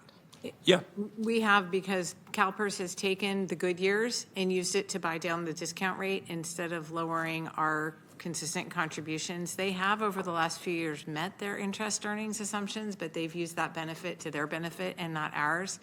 And then every time they don't make their interest earnings assumption, which I don't think they have in each of the last 5 years, I believe. It does cost us more. When you talk about PEPRA, though, we have been fortunate in that our workforce has shifted from mostly classic employees, which are those hired before 2013, and to mostly now the PEPRA employees. It's those who are hired after January 1, 2013. And that has helped us because PEPRA employees take on a portion of that additional burden when we don't meet our interest earnings assumption. But there is nevertheless a cost to the city every time that happens. And so, yes, our PERS costs have never stayed static. And part of that is because when we pay our employees more, it's just straight math. The higher salary multiplies a PERS rate, and so our obligation to PERS goes up the more we pay people as well. So all things being equal, even if they hadn't lost money, if we gave raises, it would still cost us more because it bounces off a higher salary. And then that goes to part of circular back to our structural deficit. We've got increased costs of retirement, general liability, things that don't bring in revenue that should be part of this discussion of our structural deficit of how do we know in IT costs have gone through the roof, but we're not matching the increased cost, be it through employee raises or just random increase because of the economy. The revenue isn't coming in. So having that as part of the structural deficit conversation, I think, is really important. So I'm hoping somebody can help me explain this. In our charter, provision 111 says that all department offices and agencies are to be part of the budget proposal process. Can Madam City Attorney or somebody explain to me, does that also mean when you're talking about all departments, offices, and agencies, means all of our charter offices as well? I don't have it in front of me, but I'm familiar with it, and so that would mean all departments, and I know the budget defines all departments to include all charter offices, so it would, yes. Because the charter provision specifically says all departments, offices, and agencies, so in my understanding, that would mean that all of us have to work together, and I think there's been some confusion at that. So I would like, as we move forward, that we need to create an official process where all charter offices and direct reports are included in their part of the budget development process and need to be part of the discussion of budget cuts. Because it's set forth in the charter, so I need to make sure we as a city, so that we comply with the charter, are implementing how we can do that. So personalities are taken out of it and the positions actually comply with the charter requirements. So it has been asked, what can we do to potentially have additional savings with additional cuts? It is important to me that we fully fund our uncertainty fund. And so I would like to have proposed for discussion next week that we also include, because I looked at the items that were not included, that in the city attorney's office, we eliminate the investigator position along with the SNS, as well as reduce, one of the proposals is they have 5 senior DCA positions. I would like to reduce 2 of the 5 senior to younger positions because those have been hard to fill, and that was a opportunity of how we find additional savings that is listed under You mean Tier 2. newer positions, right? Newer attorneys. Yeah. Correct. In the city treasurer, eliminate the vacant treasury assistant position. In the city clerk, eliminate the vacant position, don't hold it open regarding staff assistant for the receptionist.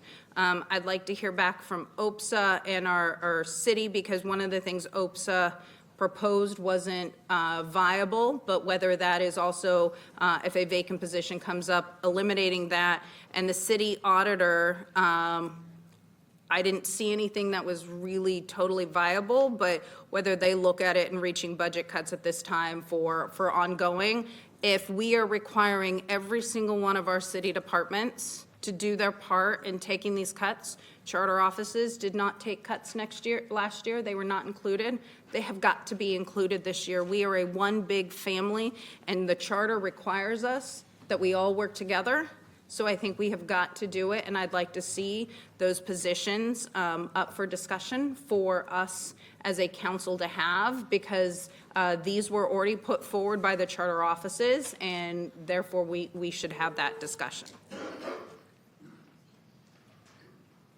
And if they're all taken, that's over $550,000 in additional savings, which means more than $1 million in savings addressing our structural budget deficit next year. Do I like proposing these? No. Are they vacant positions? Yes. And so nobody will be losing their job. I just want to thank everybody for doing this. This is a lot, but I know we're going to have a more robust conversation, but I want to see us find more options of cuts to bring forward that really address our structural deficit, because this is going to be twice as hard next year if we are in the same position and don't really address the ongoing structural deficit. Thank you. Thank you. Councilmember Vang, round 2. Thanks, Mayor. I'll keep this short. I just wanted to comment on Councilwoman Kaplan's comment when she asked Pete and interim city manager if this proposal is based on council priority. And what I heard on record is that the answer is yes, it's based on the council priority workshops that happened. So I just want to also just share on record that I know in September of 23, y'all remember we were at was it the Safe Credit Union? Was it that? Where we met, and we did do a dot exercise where we were given 3 dots, and we came up with, I think there was like 9 priorities, but I just want to share that we actually didn't have additional mayor council follow-up. We didn't even vote on the priorities. There was no follow-up after that workshop. And so for me right now, I don't think we have priorities because we never voted on those priorities. We did a workshop. It was a whole bunch of dot exercises, and the council never got a follow-up. So I just wanted to put that on record. And I also just wanted to, because we have a new mayor now, is that I know that he's been in conversation trying to figure out budget setting kind of goals, priorities. So just wanted to flag that. I know that's something that all of our colleagues have been just kind of talking among ourselves. I see Councilman from District 4 nodding his head as well. He's supportive of that. And so just wanted to flag that because that deals with budget, and I want to make sure that with the new mayor and council that we actually do a budget setting priorities, and we actually do that, and we actually vote on it, and because we didn't vote on it yet. So I just wanted to put that on record that we don't have priorities actually right now in this moment. So thank you. Thank you. Vice Mayor Talamantes. Thank you. Round two. Yeah, just real quick. So the charter officers did submit their budget priorities or budget reductions to us, mayor and council. At budget audit, the city auditor had one vacancy, and I told her to not put it on this year's proposed budget because we need to make sure that the audits get done, and it was going to impact our team heavily, just like a department of 7 or 10. So just FYI, there was direction given at budget and audit, and now it's here at council, and so there was reasons why. Okay, thank you. So I have a few questions. I'll have several ideas for recommendations. I know some of the council members, which is their right tonight, to lay out some suggestions, but I'll bring those for next week. But just 4 overarching questions. The first, one of these kind of elephant in the room questions that we hear quite often is related to vacancies and the police department. So can I ask our chief to start meandering down to the front?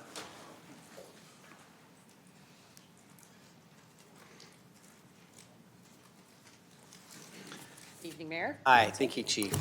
Yeah, so we heard during public comment a little bit from the council discussion, the issue of the vacancies, and this is not a new issue. We've had this discussion at prior council meetings.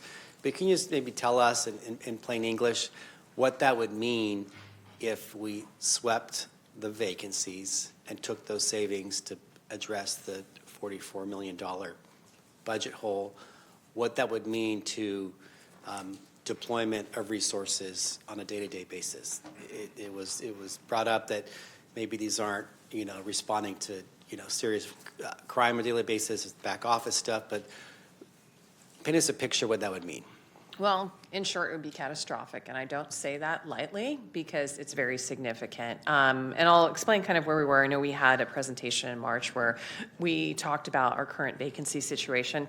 And actually, there was a request by council to do an audit of our overtime, and I'm very much in support of that. And I appreciate the council, recognizing the workload of the city auditor. But we talk about this every year, and while we track it, we monitor it, we make sure that we know how overtime is using down to really the hour and the program code. I think having an independent set of eyes to explain that publicly would be significant. Certainly, I believe, would show that we are using overtime and vacancy savings in a very controlled and judicious manner.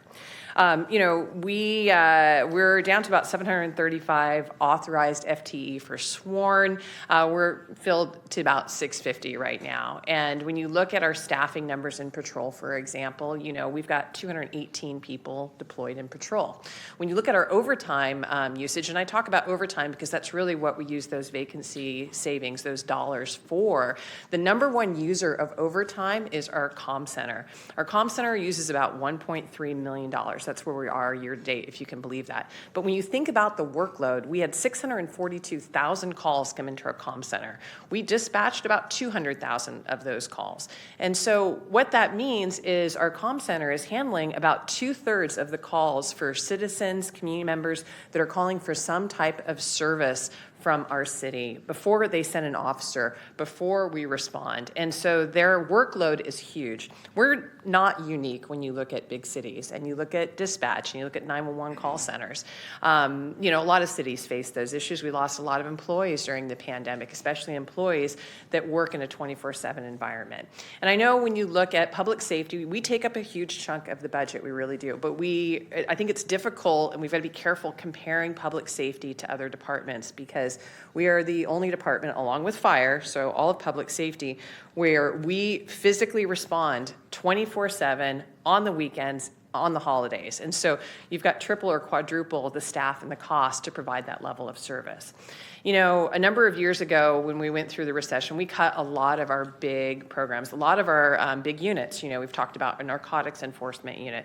We still don't have a narcotics enforcement unit even to this day. Our traffic team is fairly minimal, of about 8 people, and they do fantastic work. There's been some comments about technology, and you know I'm a huge supporter of technology, because I really do think that we can do a better job with less people, and we've certainly proven that to be true. We have our public safety camera network that we use, and I used an example when we were talking about Prop 36 of our cameras, and how the technology has gotten so good that officers were responding to a ringing burglar alarm. They pulled up the call on their phone, and they were able to see that the business was actually being broken into, who was doing it, and by the time they got there, they were actually able to catch the person because they had seen it happen. And that's not something that even would have happened a year ago.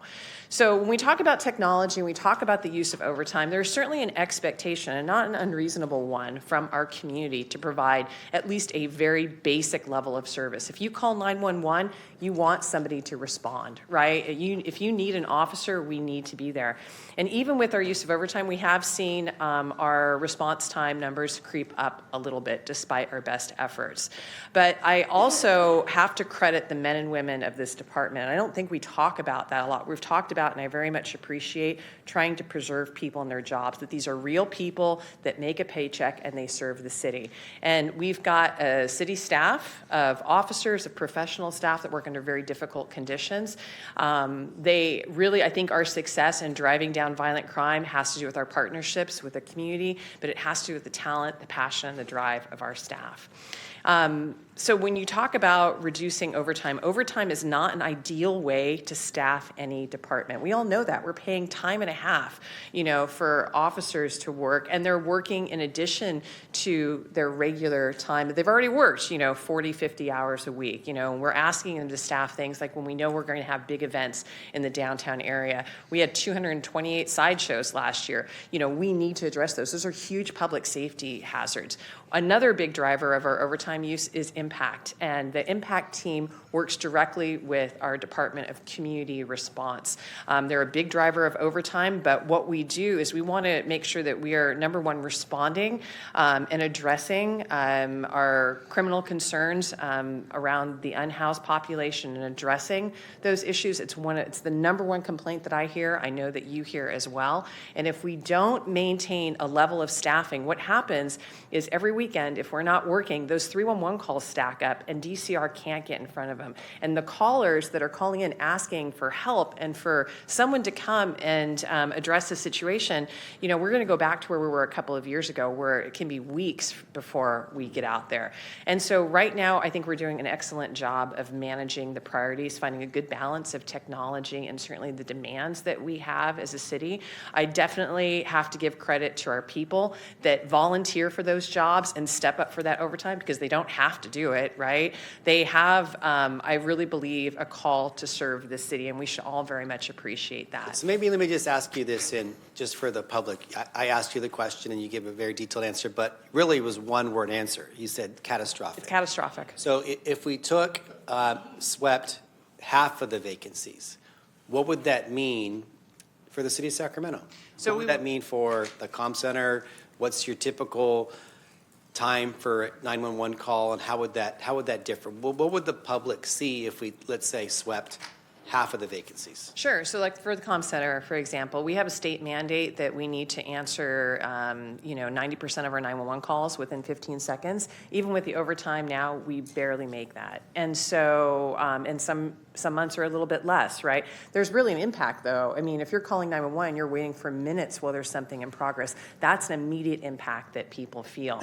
What we would do is the same probably exercise that we did a number of years ago, and we would look at where we're going to cut back. And really it comes down to victim services and what we can provide. So if you're the victim of a violent crime, that crime may not be investigated. Right now we have a ton of backfill that we use, which means when we go out and we have shortages in patrol, that we bring in people on overtime. So you're gonna wait a lot longer for the call for someone to show up. Proactivity is certainly gonna go down because proactivity is minimized when we have a lot of calls pending. We need to get to those, and that really inhibits an officer's ability to be proactive and address issues in the community. And then a lot of the things that we do, I think some of the council members have talked about these things that are really important, and we know they build trust within our community. Those are things that would be limited to, and we can certainly provide, unfortunately, a long list of those impacts. And so right now, we're for years haven't seen any changes to our authorized overtime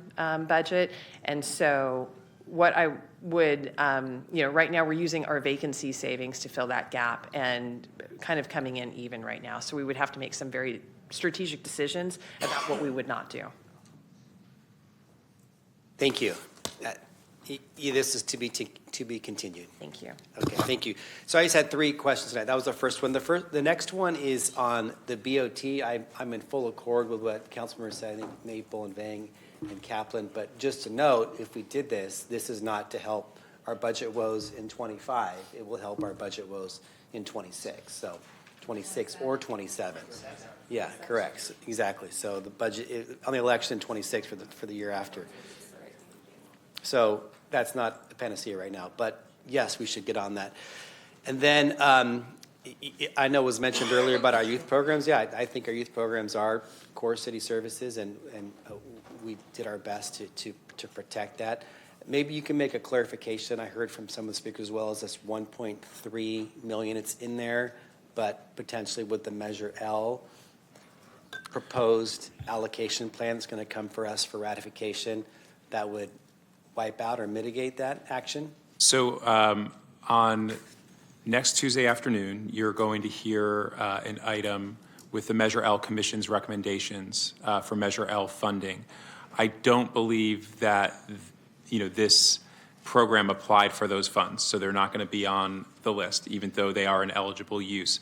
However, if we have city general funds dedicated to a program that then applied and got funded, and freed up those general funds, we could potentially look at using that to fund this for a year, and then maybe they could apply for Measure L in a following year. So there may be some options depending on council's action on next Tuesday. Okay, well, pin that, come back to that. And then lastly, we didn't hear a lot tonight, but I know a lot of the business owners are concerned about some of the fee adjustments, the fire fees, and there'd be a lot of residents upset about the parking proposal if they knew about it, but they're not here tonight. But let's focus right here on the fire proposal. Our understanding is there's some adjustment that we're looking at coming back with? So that's correct. Next week, when you hear the fees and charges, fire is going to present an option that addresses some of the concerns that they've heard and that from you and from the business community. Okay. Thank you. Those are my 4 questions for this evening, and I'll certainly come back with recommendations next week. Further questions or comments on this item? We'll be back. Thank you. Okay. We had the one item that was continued related to the audit of our animal department, and we gave the public the opportunity to speak. I believe they all left. I don't see anybody in the back for that. Two right here. Okay. We have comments not on the agenda, but if you wanted to speak, specifically on the animal care audit, we'll wait till the room clears and then we'll allow those 2 people to speak.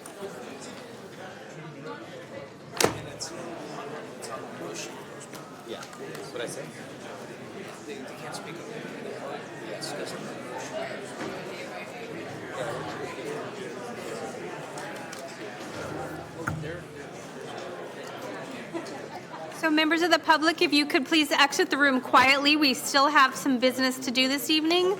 We'd appreciate you leaving quietly. So as the mayor mentioned, the item number 10, audit of the City of Sacramento's Animal Care Services decision. There is a motion to continue the item by Guerra, second by Kaplan. So if you want to speak on this item, you're speaking on the continuation of the item, not the content of the item. Yes. And I believe we only have a few speakers, so if you want to come up and then let me know your name so that I can check your speaker slip, rather than me calling 30 names. And following that, we'll have matters not on the agenda. Hello, I'm Marla Shannon. I signed up. I'm grateful for the Sacramento Museums. Equity and inclusion is very important, and there's a lack of connection to homeless resources through emergency medical services. And ma'am, you're speaking on audit of the City of Sacramento's Animal Care Services Division? No, about the emergency medical services. Okay, please have a seat, and we'll do matters not on the agenda after this item. Oh, okay, So, sorry. no problem. Is there someone else who wants to speak on the Animal Care Services Division audit? I do. Thank you, Madam Clerk. Good evening, Mayor, Mr. Mayor, and council members. I'm Jim Haupt, a resident of District 7, and I am the former board president for Friends of Front Street Shelter. I decided not to run again for the Friends board as my term ended in February, so I'm not speaking tonight for Friends. And let me say at the outset, I don't have a quarrel with the audit's core recommendation that the city and Friends might benefit from a memorandum of understanding. However, I was the point person with the contract auditors as they prepared this audit. But when I reviewed the audit a few days before last month's Budget and Audit Committee meeting, I was concerned with most of the conclusions and recommendations as they apply to Friends. And I would not want my silence in the face of the audit to be viewed as any kind of agreement with the conclusions and recommendations in the audit. I am concerned that most of the conclusions and recommendations are neither supported by the law that the auditors cite, nor by the facts that are woefully incomplete. Although I answered questions the contract auditors asked, maybe I should have been more proactive in making them aware of the relationship between Friends and the city, and if so, I apologize. But after seeing the audit, I wrote a letter to the committee to express my concerns. Rather than writing a new letter, I'd refer any council or staff to review the letter if they wish to see my concerns. I'd be happy to forward it to you, or I'm sure you can get it from the city clerk. As a result of the Budget and Audit Committee's vote, the committee directed the city auditor to meet with me to discuss my concerns. We did so, and while I continue to have the same concerns with the recommendations and conclusions, I promise to express my thought to the council that many of those conclusions and recommendations were fine for policies internally directed at shelter staff, but in my opinion, and with all due respect, they have no place in an MOU with Friends. And let me say thank you for letting me address this tonight. I will not be able to attend next week's meeting. Thank you. Thank you for your comments. Do I have any other speakers on continuation of item 10? Mr. Tardigia? Oh, let me, I think we got it working. there we go. Okay, I guess we have to point it through the way. To the mayor and to the council, this is exactly why I say you do not need items not on the agenda to be your last item. There are other concerns that need to place it up at a higher level for exactly what happened tonight, and has happened already 4 or 5 times so far this year. But that's what my comment is related to, is with this subject matter, is you need to fundamentally make the shift of getting concerns brought up earlier so you hear the public comment. That's what this is related to mostly through here, and that's why I'm talking, knowing what's going to be talked about. Because like last week that I couldn't make it because I was discussing IHSS with the county, next week I will have another Tuesday meeting that will be in force, so I will do my best to try and make some of your discussion, but I have conflicting other meetings like everybody else. That's my public comment related to item 10. Thank you. Do I have additional speakers on the continuation of item 10? One more. Thank you, sir.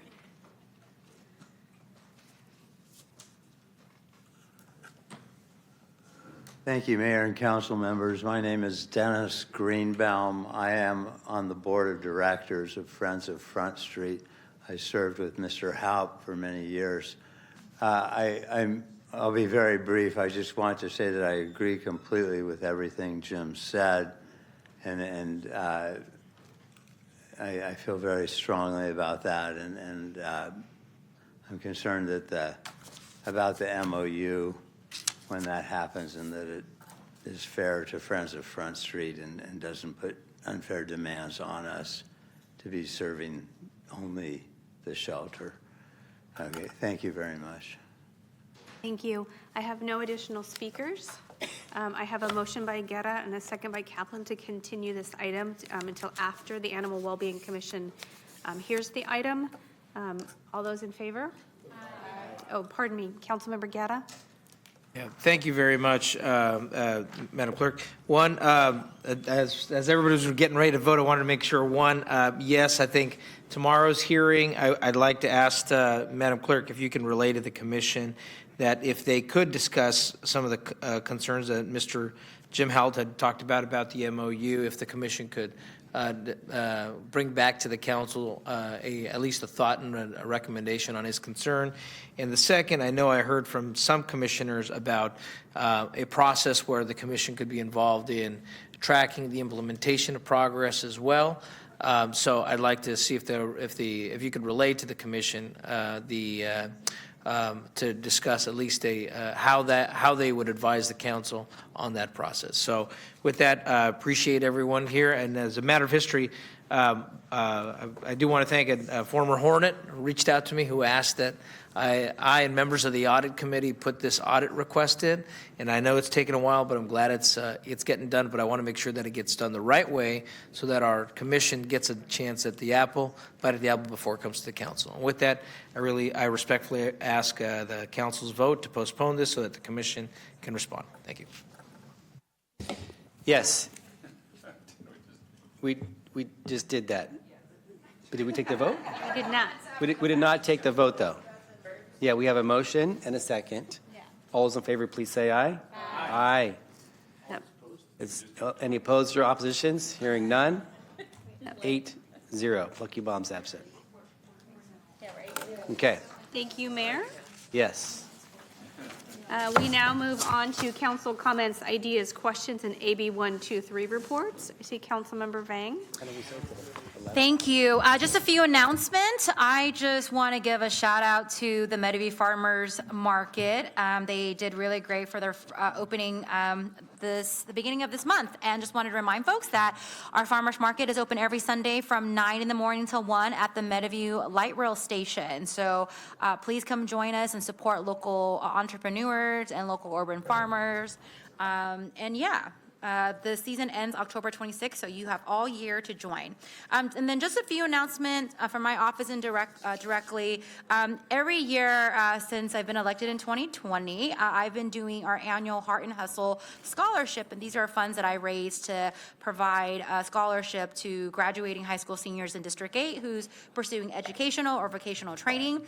It's scholarships worth of $1,000 to be rewarded for any young high school senior that lives or go to school in District 8. And so encouraging students to apply. We have 2 days left, and you can get that. You can apply for that scholarship at www.heartandhustle.org/scholarship. 2025. And then I also just wanted to share with folks that tomorrow, May 14th, is the official Hmong American Day, actually. But this Saturday, we're hosting a regional event. It's in Elk Grove at Elk Grove Regional Park, because it's a Sacramento regional event happening from 10 to 5 o'clock, and just encouraging the community to join us. I just want to say, we didn't get a chance to actually bring the resolution to council because we were really packed this month, so I'm going to do an off-agenda resolution, but just want to share that I'm really excited for the 50th anniversary as daughters of Hmong refugees who fled war. So many of our residents carry the weight, so many of our Hmong residents carry the weight of the war, but really carry the hopes and dreams of their parents. And so we're going to be celebrating this Saturday and hope that y'all can join us. And then lastly, just wanted to announce that we have our State of District 8, save the date, June 28th from 10 to 12. And this year it's going to happen at the Pinnell Community Center. We do have 8 different categories to award amazing community members. Artist of the Year, Community Leader of the Year, Community Organization of the Year, Educator of the Year, Neighborhood Association of the Year, Small Business of the Year, a Youth Leader of the Year, and then the last award goes to an awesome city staff. This year's theme, every year, I always have a theme when I do my State of District 8, and this year is We Got Us, the power of community. So looking forward to the State of District 8 and encouraging all my colleagues and everyone to join us on June 28th from 10 to 12. Thank you. Councilmember Maple? All right, thank you, Madam City Clerk. Just one exciting announcement. I hope that you will come join us this coming Saturday at 10:30 a.m. to 2 p.m. That's going to be taking place at Fairgrounds. So that's 425 Fairgrounds Drive, which is 5501 Broadway. And myself, along with our Mayor Pro Tem, Eric Guerra, and our school board trustee, Michael Benjamin II, are all partnering together to bring you a community block party and resource fair and Adoption Day. So a lot of things all at once. We're going to have amazing food. We're going to have resources for the community, and we're going to have free barbecue lunch as well as food for purchase, games, activities for folks of all ages, and you can come look at some of the wonderful pets from Front Street and see if you want to take your very own pet home. So come join us on Saturday. Thank you. Mayor Pro Tem Guerra? Thank you very much. It is a busy Saturday, this Saturday, May 17th. Let's start off with at Tahoe Park, the garden tour. Come join us out with the Tahoe Park Neighborhood Association from 10 to 3 p.m. There's a garden tour where people are showcasing everything from edible gardens to the amazing camellias that are grown in Tahoe Park. Also at 10 a.m., and this is, with my air quality hat on, the electric bike showcase. I want to thank Marbella Salas with Gardenland Neighborhood Association, Stanford Settlement, from 10 a.m. to 2 p.m. at 3741 May Street. Del Paso Heights Electric Vehicle Mobility Hub will be there out in Del Paso as well. The e-bike, electric bike showcase. On top of that, let's move on to 11 o'clock, just 1 hour forward at 11 a.m. Mark Twain's PTA and Mark Twain Elementary is having their Kids Cultural Fest from 11 a.m. to 2 p.m. It's a fundraising event to create an after-school STEM program for Mark Twain Elementary. They're really diving in deep. We started off a while back ago with the after-school robotics program, and now we're going big to try to create an after-school robotics program. But if you don't have time to be there, then let's go to the Unity Fair, where we're working with Supervisor Rich Desmond. I want to thank his office for an amazing event they're doing with the refugee community over at 2201 Cottage Way. This is a great way to help out and connect with all of our different neighbors that have come in and resettled here in Sacramento as well. And then finally, on Sunday at 12 o'clock, I want to do a big shout out to Emily, who is my Met High School intern, who has organized the District 6 Multicultural Event Extravaganza. And that is from noon to 5, where we'll have multiple different types of performances and singers and arts of different cultural folks at the George Sim Community Center. Everything from dancing to martial arts presentations to singing to the visual performing arts, all from 12 o'clock to 5 p.m. this Sunday at the George Sim Community Center. And with that, thank you, Madam Clerk and Mayor, for these great announcements. Thank you. Councilmember Jennings? Thank you. The Trucks and Such. This Trucks and Such series starts this Friday, and we'll be collaborating with ACC Senior Services to make this a monthly tradition, and it's a must-attend event from May through September on the third Friday of every single month. The fun and food runs from 5 to 8 p.m. at Garcia-Ben Park in the Pocket neighborhood. We encourage you to bring your chairs, blankets, family, and friends, and enjoy the delicious food as well as the wonderful music that we have there. So, and you get to meet all your neighbors and all your great friends to meet you there. So come on out and have a great time at Trucks and Such, third Friday of every month for the next 5 months. Trucks and Such, the Garcia-Ben Park? Garcia Bend Park, which is right on Pocket Road. Garcia Bend Park, some people call it. Garcia. The correct pronunciation is Garcia. And stick around at the end, I'll give you all the information about it, okay? Thank you. And then finally, Curtis Fest. Come enjoy a fantastic day out with friends and family at the Curtis Fest, Sunday, June the 1st, at the beautiful Curtis Park. You can browse a wide variety of handmade goods, unique gifts from local vendors. Kids can explore the magic of Fairyland filled with fun activities, live music from local bands, and grab a bite from the delicious lineup of food trucks. You don't want to miss this lively day of shopping, music, food, and family-friendly fun. We'll see you there, and more information can be found on my Facebook and Instagram pages. Councilmember Kaplan? Thank you. Following up, so this Saturday, 2 great events.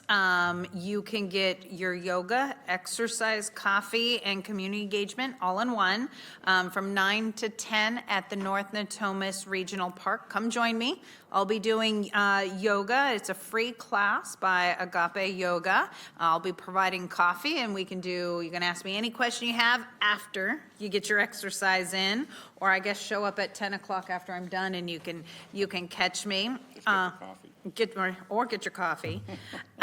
Also on Saturday at the North Natomas Regional Park, I am partnering with Loom Marketplace to bring a community-centered celebration of healing, health, and connections, and participants can run or walk with R&B music along a route, followed with live performances, DJ, and mental health resources available for all at the finish line. That starts at 8:30 and runs through noon, and then just heads up, the District 1 Farmers Market starts in a couple weeks on Saturday, May 31st.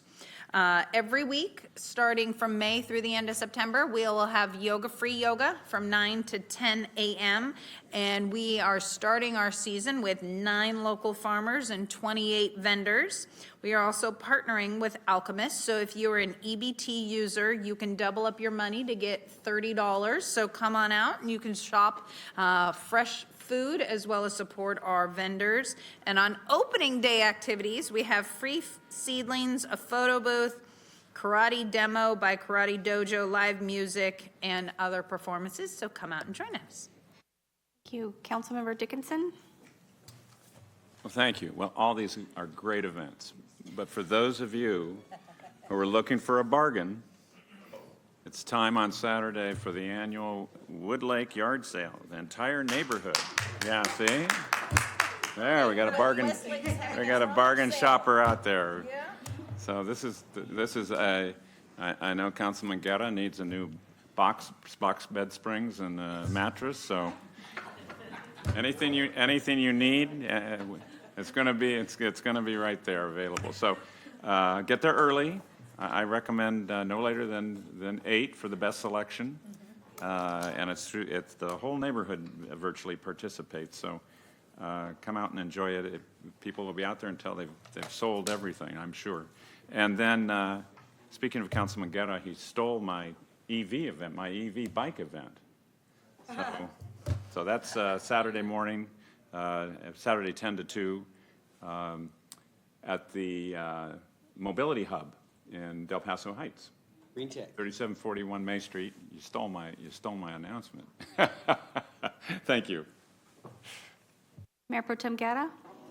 Thank you, Madam Clerk. Sorry, I forgot to do my AB 1234 report. And, I had an opportunity to go with our delegation for Cap to Cap, and I was on the air quality team, and our team from the city of Sacramento and the county met with the US EPA, the Council on Environmental Quality with the White House, as long as with our congressional members on both air quality and land use, and as well with one important meeting we had on Head Start in my role as vice chair for SETA and Head Start, and avoiding and trying to advocate for make sure that we keep Head Start funding. If not, that would be 4,500 families in Sacramento who would be out of childcare, which means they would be out of the workforce.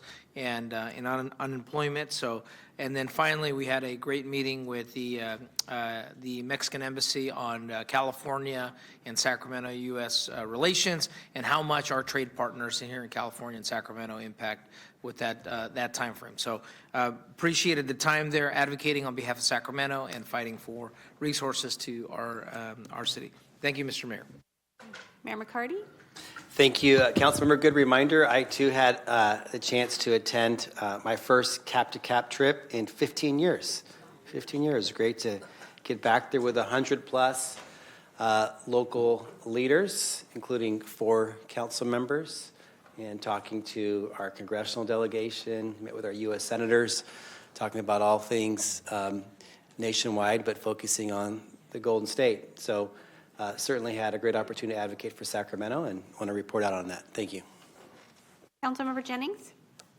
I too would like to do my AB 1234 report in my trip to Cap, and I was on the Transportation Committee. We had an opportunity to be there from May the 5th through May the 8th. We had an opportunity to go to the Federal Transportation Authority, FTA, as well as go to the White House in order to lobby for resources to bring back to Sacramento for transportation. So just want to give my report. Thank you, Councilmember Kaplan. And I, too, would like to do my AB 1234 report. I also went to D.C., and I was part of the water and flood team advocating for future dam up at sites, as well as our healthy water riverways and increasing the groundwater capacity and how we can be more sustainable here in Sacramento in our region. A lot of good meetings. But it was interesting, so we shall see. Councilmember Jennings, another comment? Nope, we're good. So we move on to public comments for matters not on the agenda. I have 7 speakers: Robert Copeland, Edward Dominguez, thank you, Rosa Lane, then Kyla Gomez. Hi, I would like every city council member here and the one that took off or not in the room, come up with a plan to improve your district. Like housing, homelessness, jobs. Also, on the previous matters not on the agenda earlier today, one of the people said tenants' right to counsel. I agree with that as part of the Sacramento Valley Tenants Union. Also, if you're on the SSI, like a lot of people in Sacramento are, the fair market value is more, for rent is more than what they get on SSI. So we need more housing being built in Sacramento County. And we're one of the 28 counties that the fair market value for housing is more than the SSI amount. Thank you. Thank you for your comments. Edward, then Rosa. I believe you guys have been here since 2 o'clock. Good evening, Mayor and City Council. I am a Blaine Avenue resident of District 2. There's a DR 2542 plan to build 14 duplex units on 930 Blaine Avenue. The neighborhood opposes this plan. The Blaine Avenue neighborhood was not aware of this plan application. The city's MMH document is for middle housing behind a current single-family home, thus blending into existing residential neighborhoods. This plan is not conducive for Blaine Avenue. The plan is also being advertised on a San Francisco website and not Sacramento. The Blaine Avenue is a dead-end, one-lane road, open ditch with no sidewalks. Blaine Avenue does not have street lighting we are currently paying for. Blaine Avenue does not have public sewage we are currently paying for. Each home is on septic. From what I understand, this project has proposed to be hooked up to public sewage and will install street lighting and sidewalks only to that building site, while the rest of the neighborhood will continue without lighting, sidewalks, and public sewage. These units will increase street parking and endanger pedestrians, especially in the evening with no lights. In addition to pedestrian danger, service vehicles such as garbage pickup, fire trucks, paramedic, and USPS will have difficulty driving through all the cars parked in the street. No on DR 2540 application. I thank you And I don't have anything else to add, and I made it. Okay, thank you. Thank you for your comments. Edward, and then Kayla Gomez, and then Jeffrey Tardigia. Hello, everyone. I'll make it simple. First of all, thank you for allowing us to speak and be here. My wife and I are also residents of Blaine Avenue. Our residence is 820 Blaine Avenue. What Mrs. Lane just spoke of was actually 930 Blaine Avenue, which is the issue that we're having. Real quickly, my wife and I are opposed to it. We've been there for 22 years on the residence. It's a one-lane road. As you heard with Mrs. Lane, we have no sewers, we have no lighting, but we love that. That's kind of my wife's thing. We love that. The main priority is safety. It's a small street. Mr. Dickerson, he literally has walked down our street, and I thank you for doing that. He knows how small it is. He's actually walked the beat, so thank you, Mr. Dickerson. But our priority is safety of the children. We have elderly on our street. A lot of us are retired already. We've had instances where our fire trucks have actually, our district, Station 19 is just down the street. They have come through there regarding elderly residents, and it is concerned that if this project were to go through, adding 14 additional homes, it may congest the street to an emergency situation. So that's one of our concerns.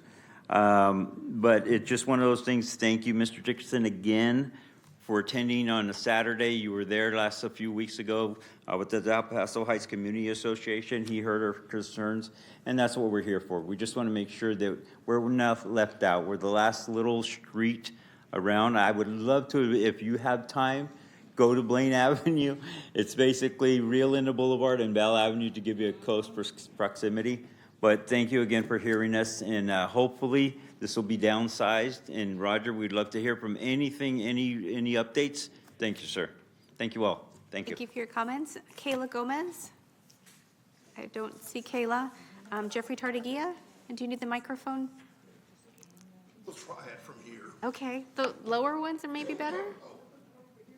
We'll get you, so.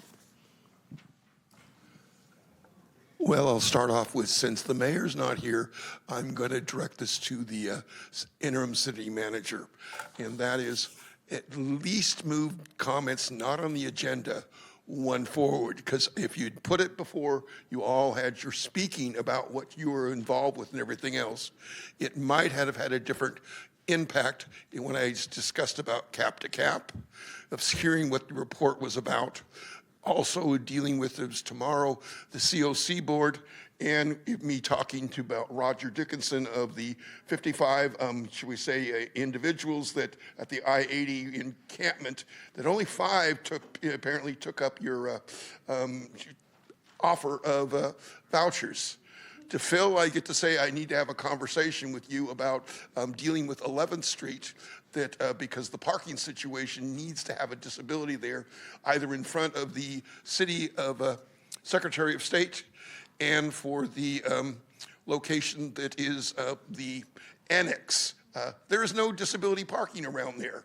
And for Eric, I have to say, is coming Thursday is when on the assembly floor is going to be AJR3, which is a measure that is trying to have all of the assembly and hopefully the rest tell our congressional representatives that please, government, don't mess with our Social Security, don't mess with our Medicare, don't mess, and that's just an effort that has been done a time or two before to follow up of things to happen and go on.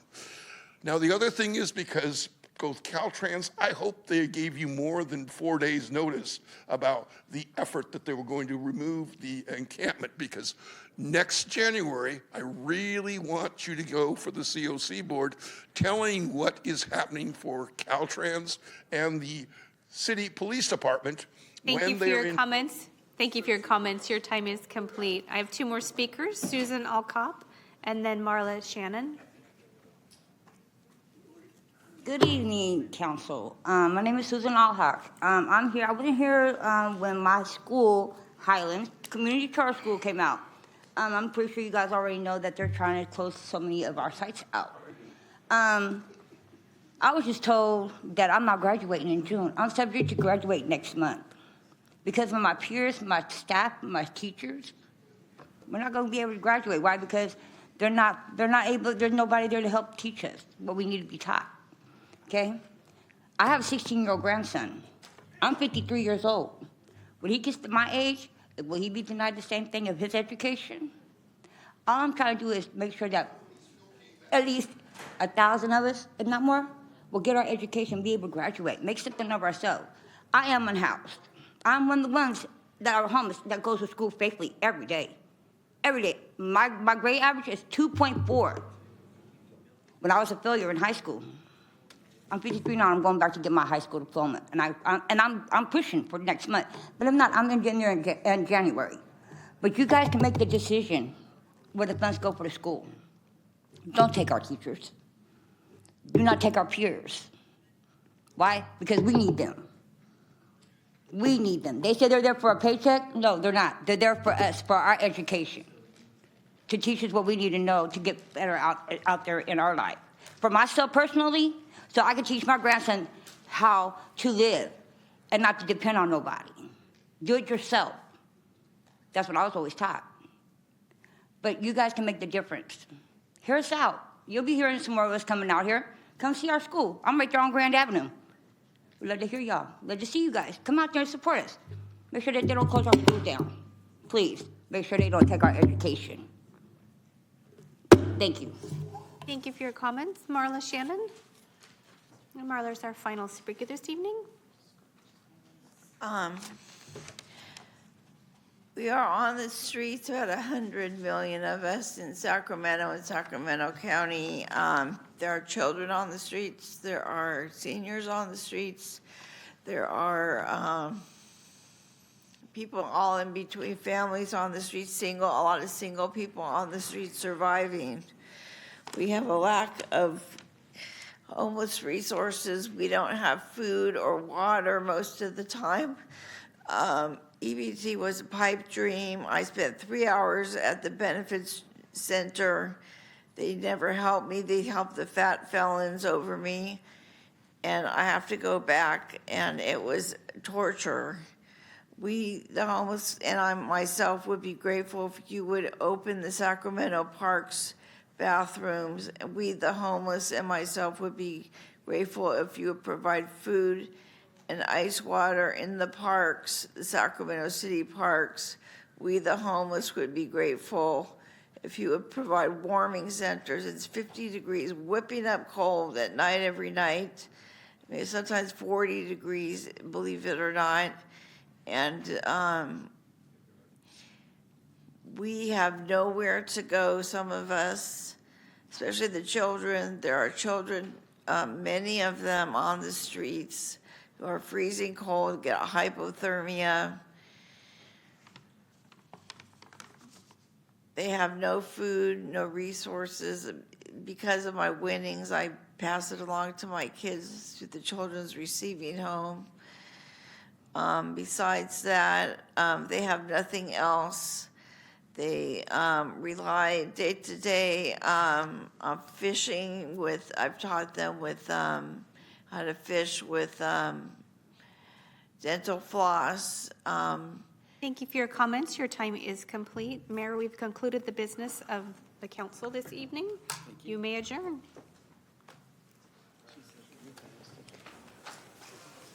So we are adjourned at 9:27 p.m.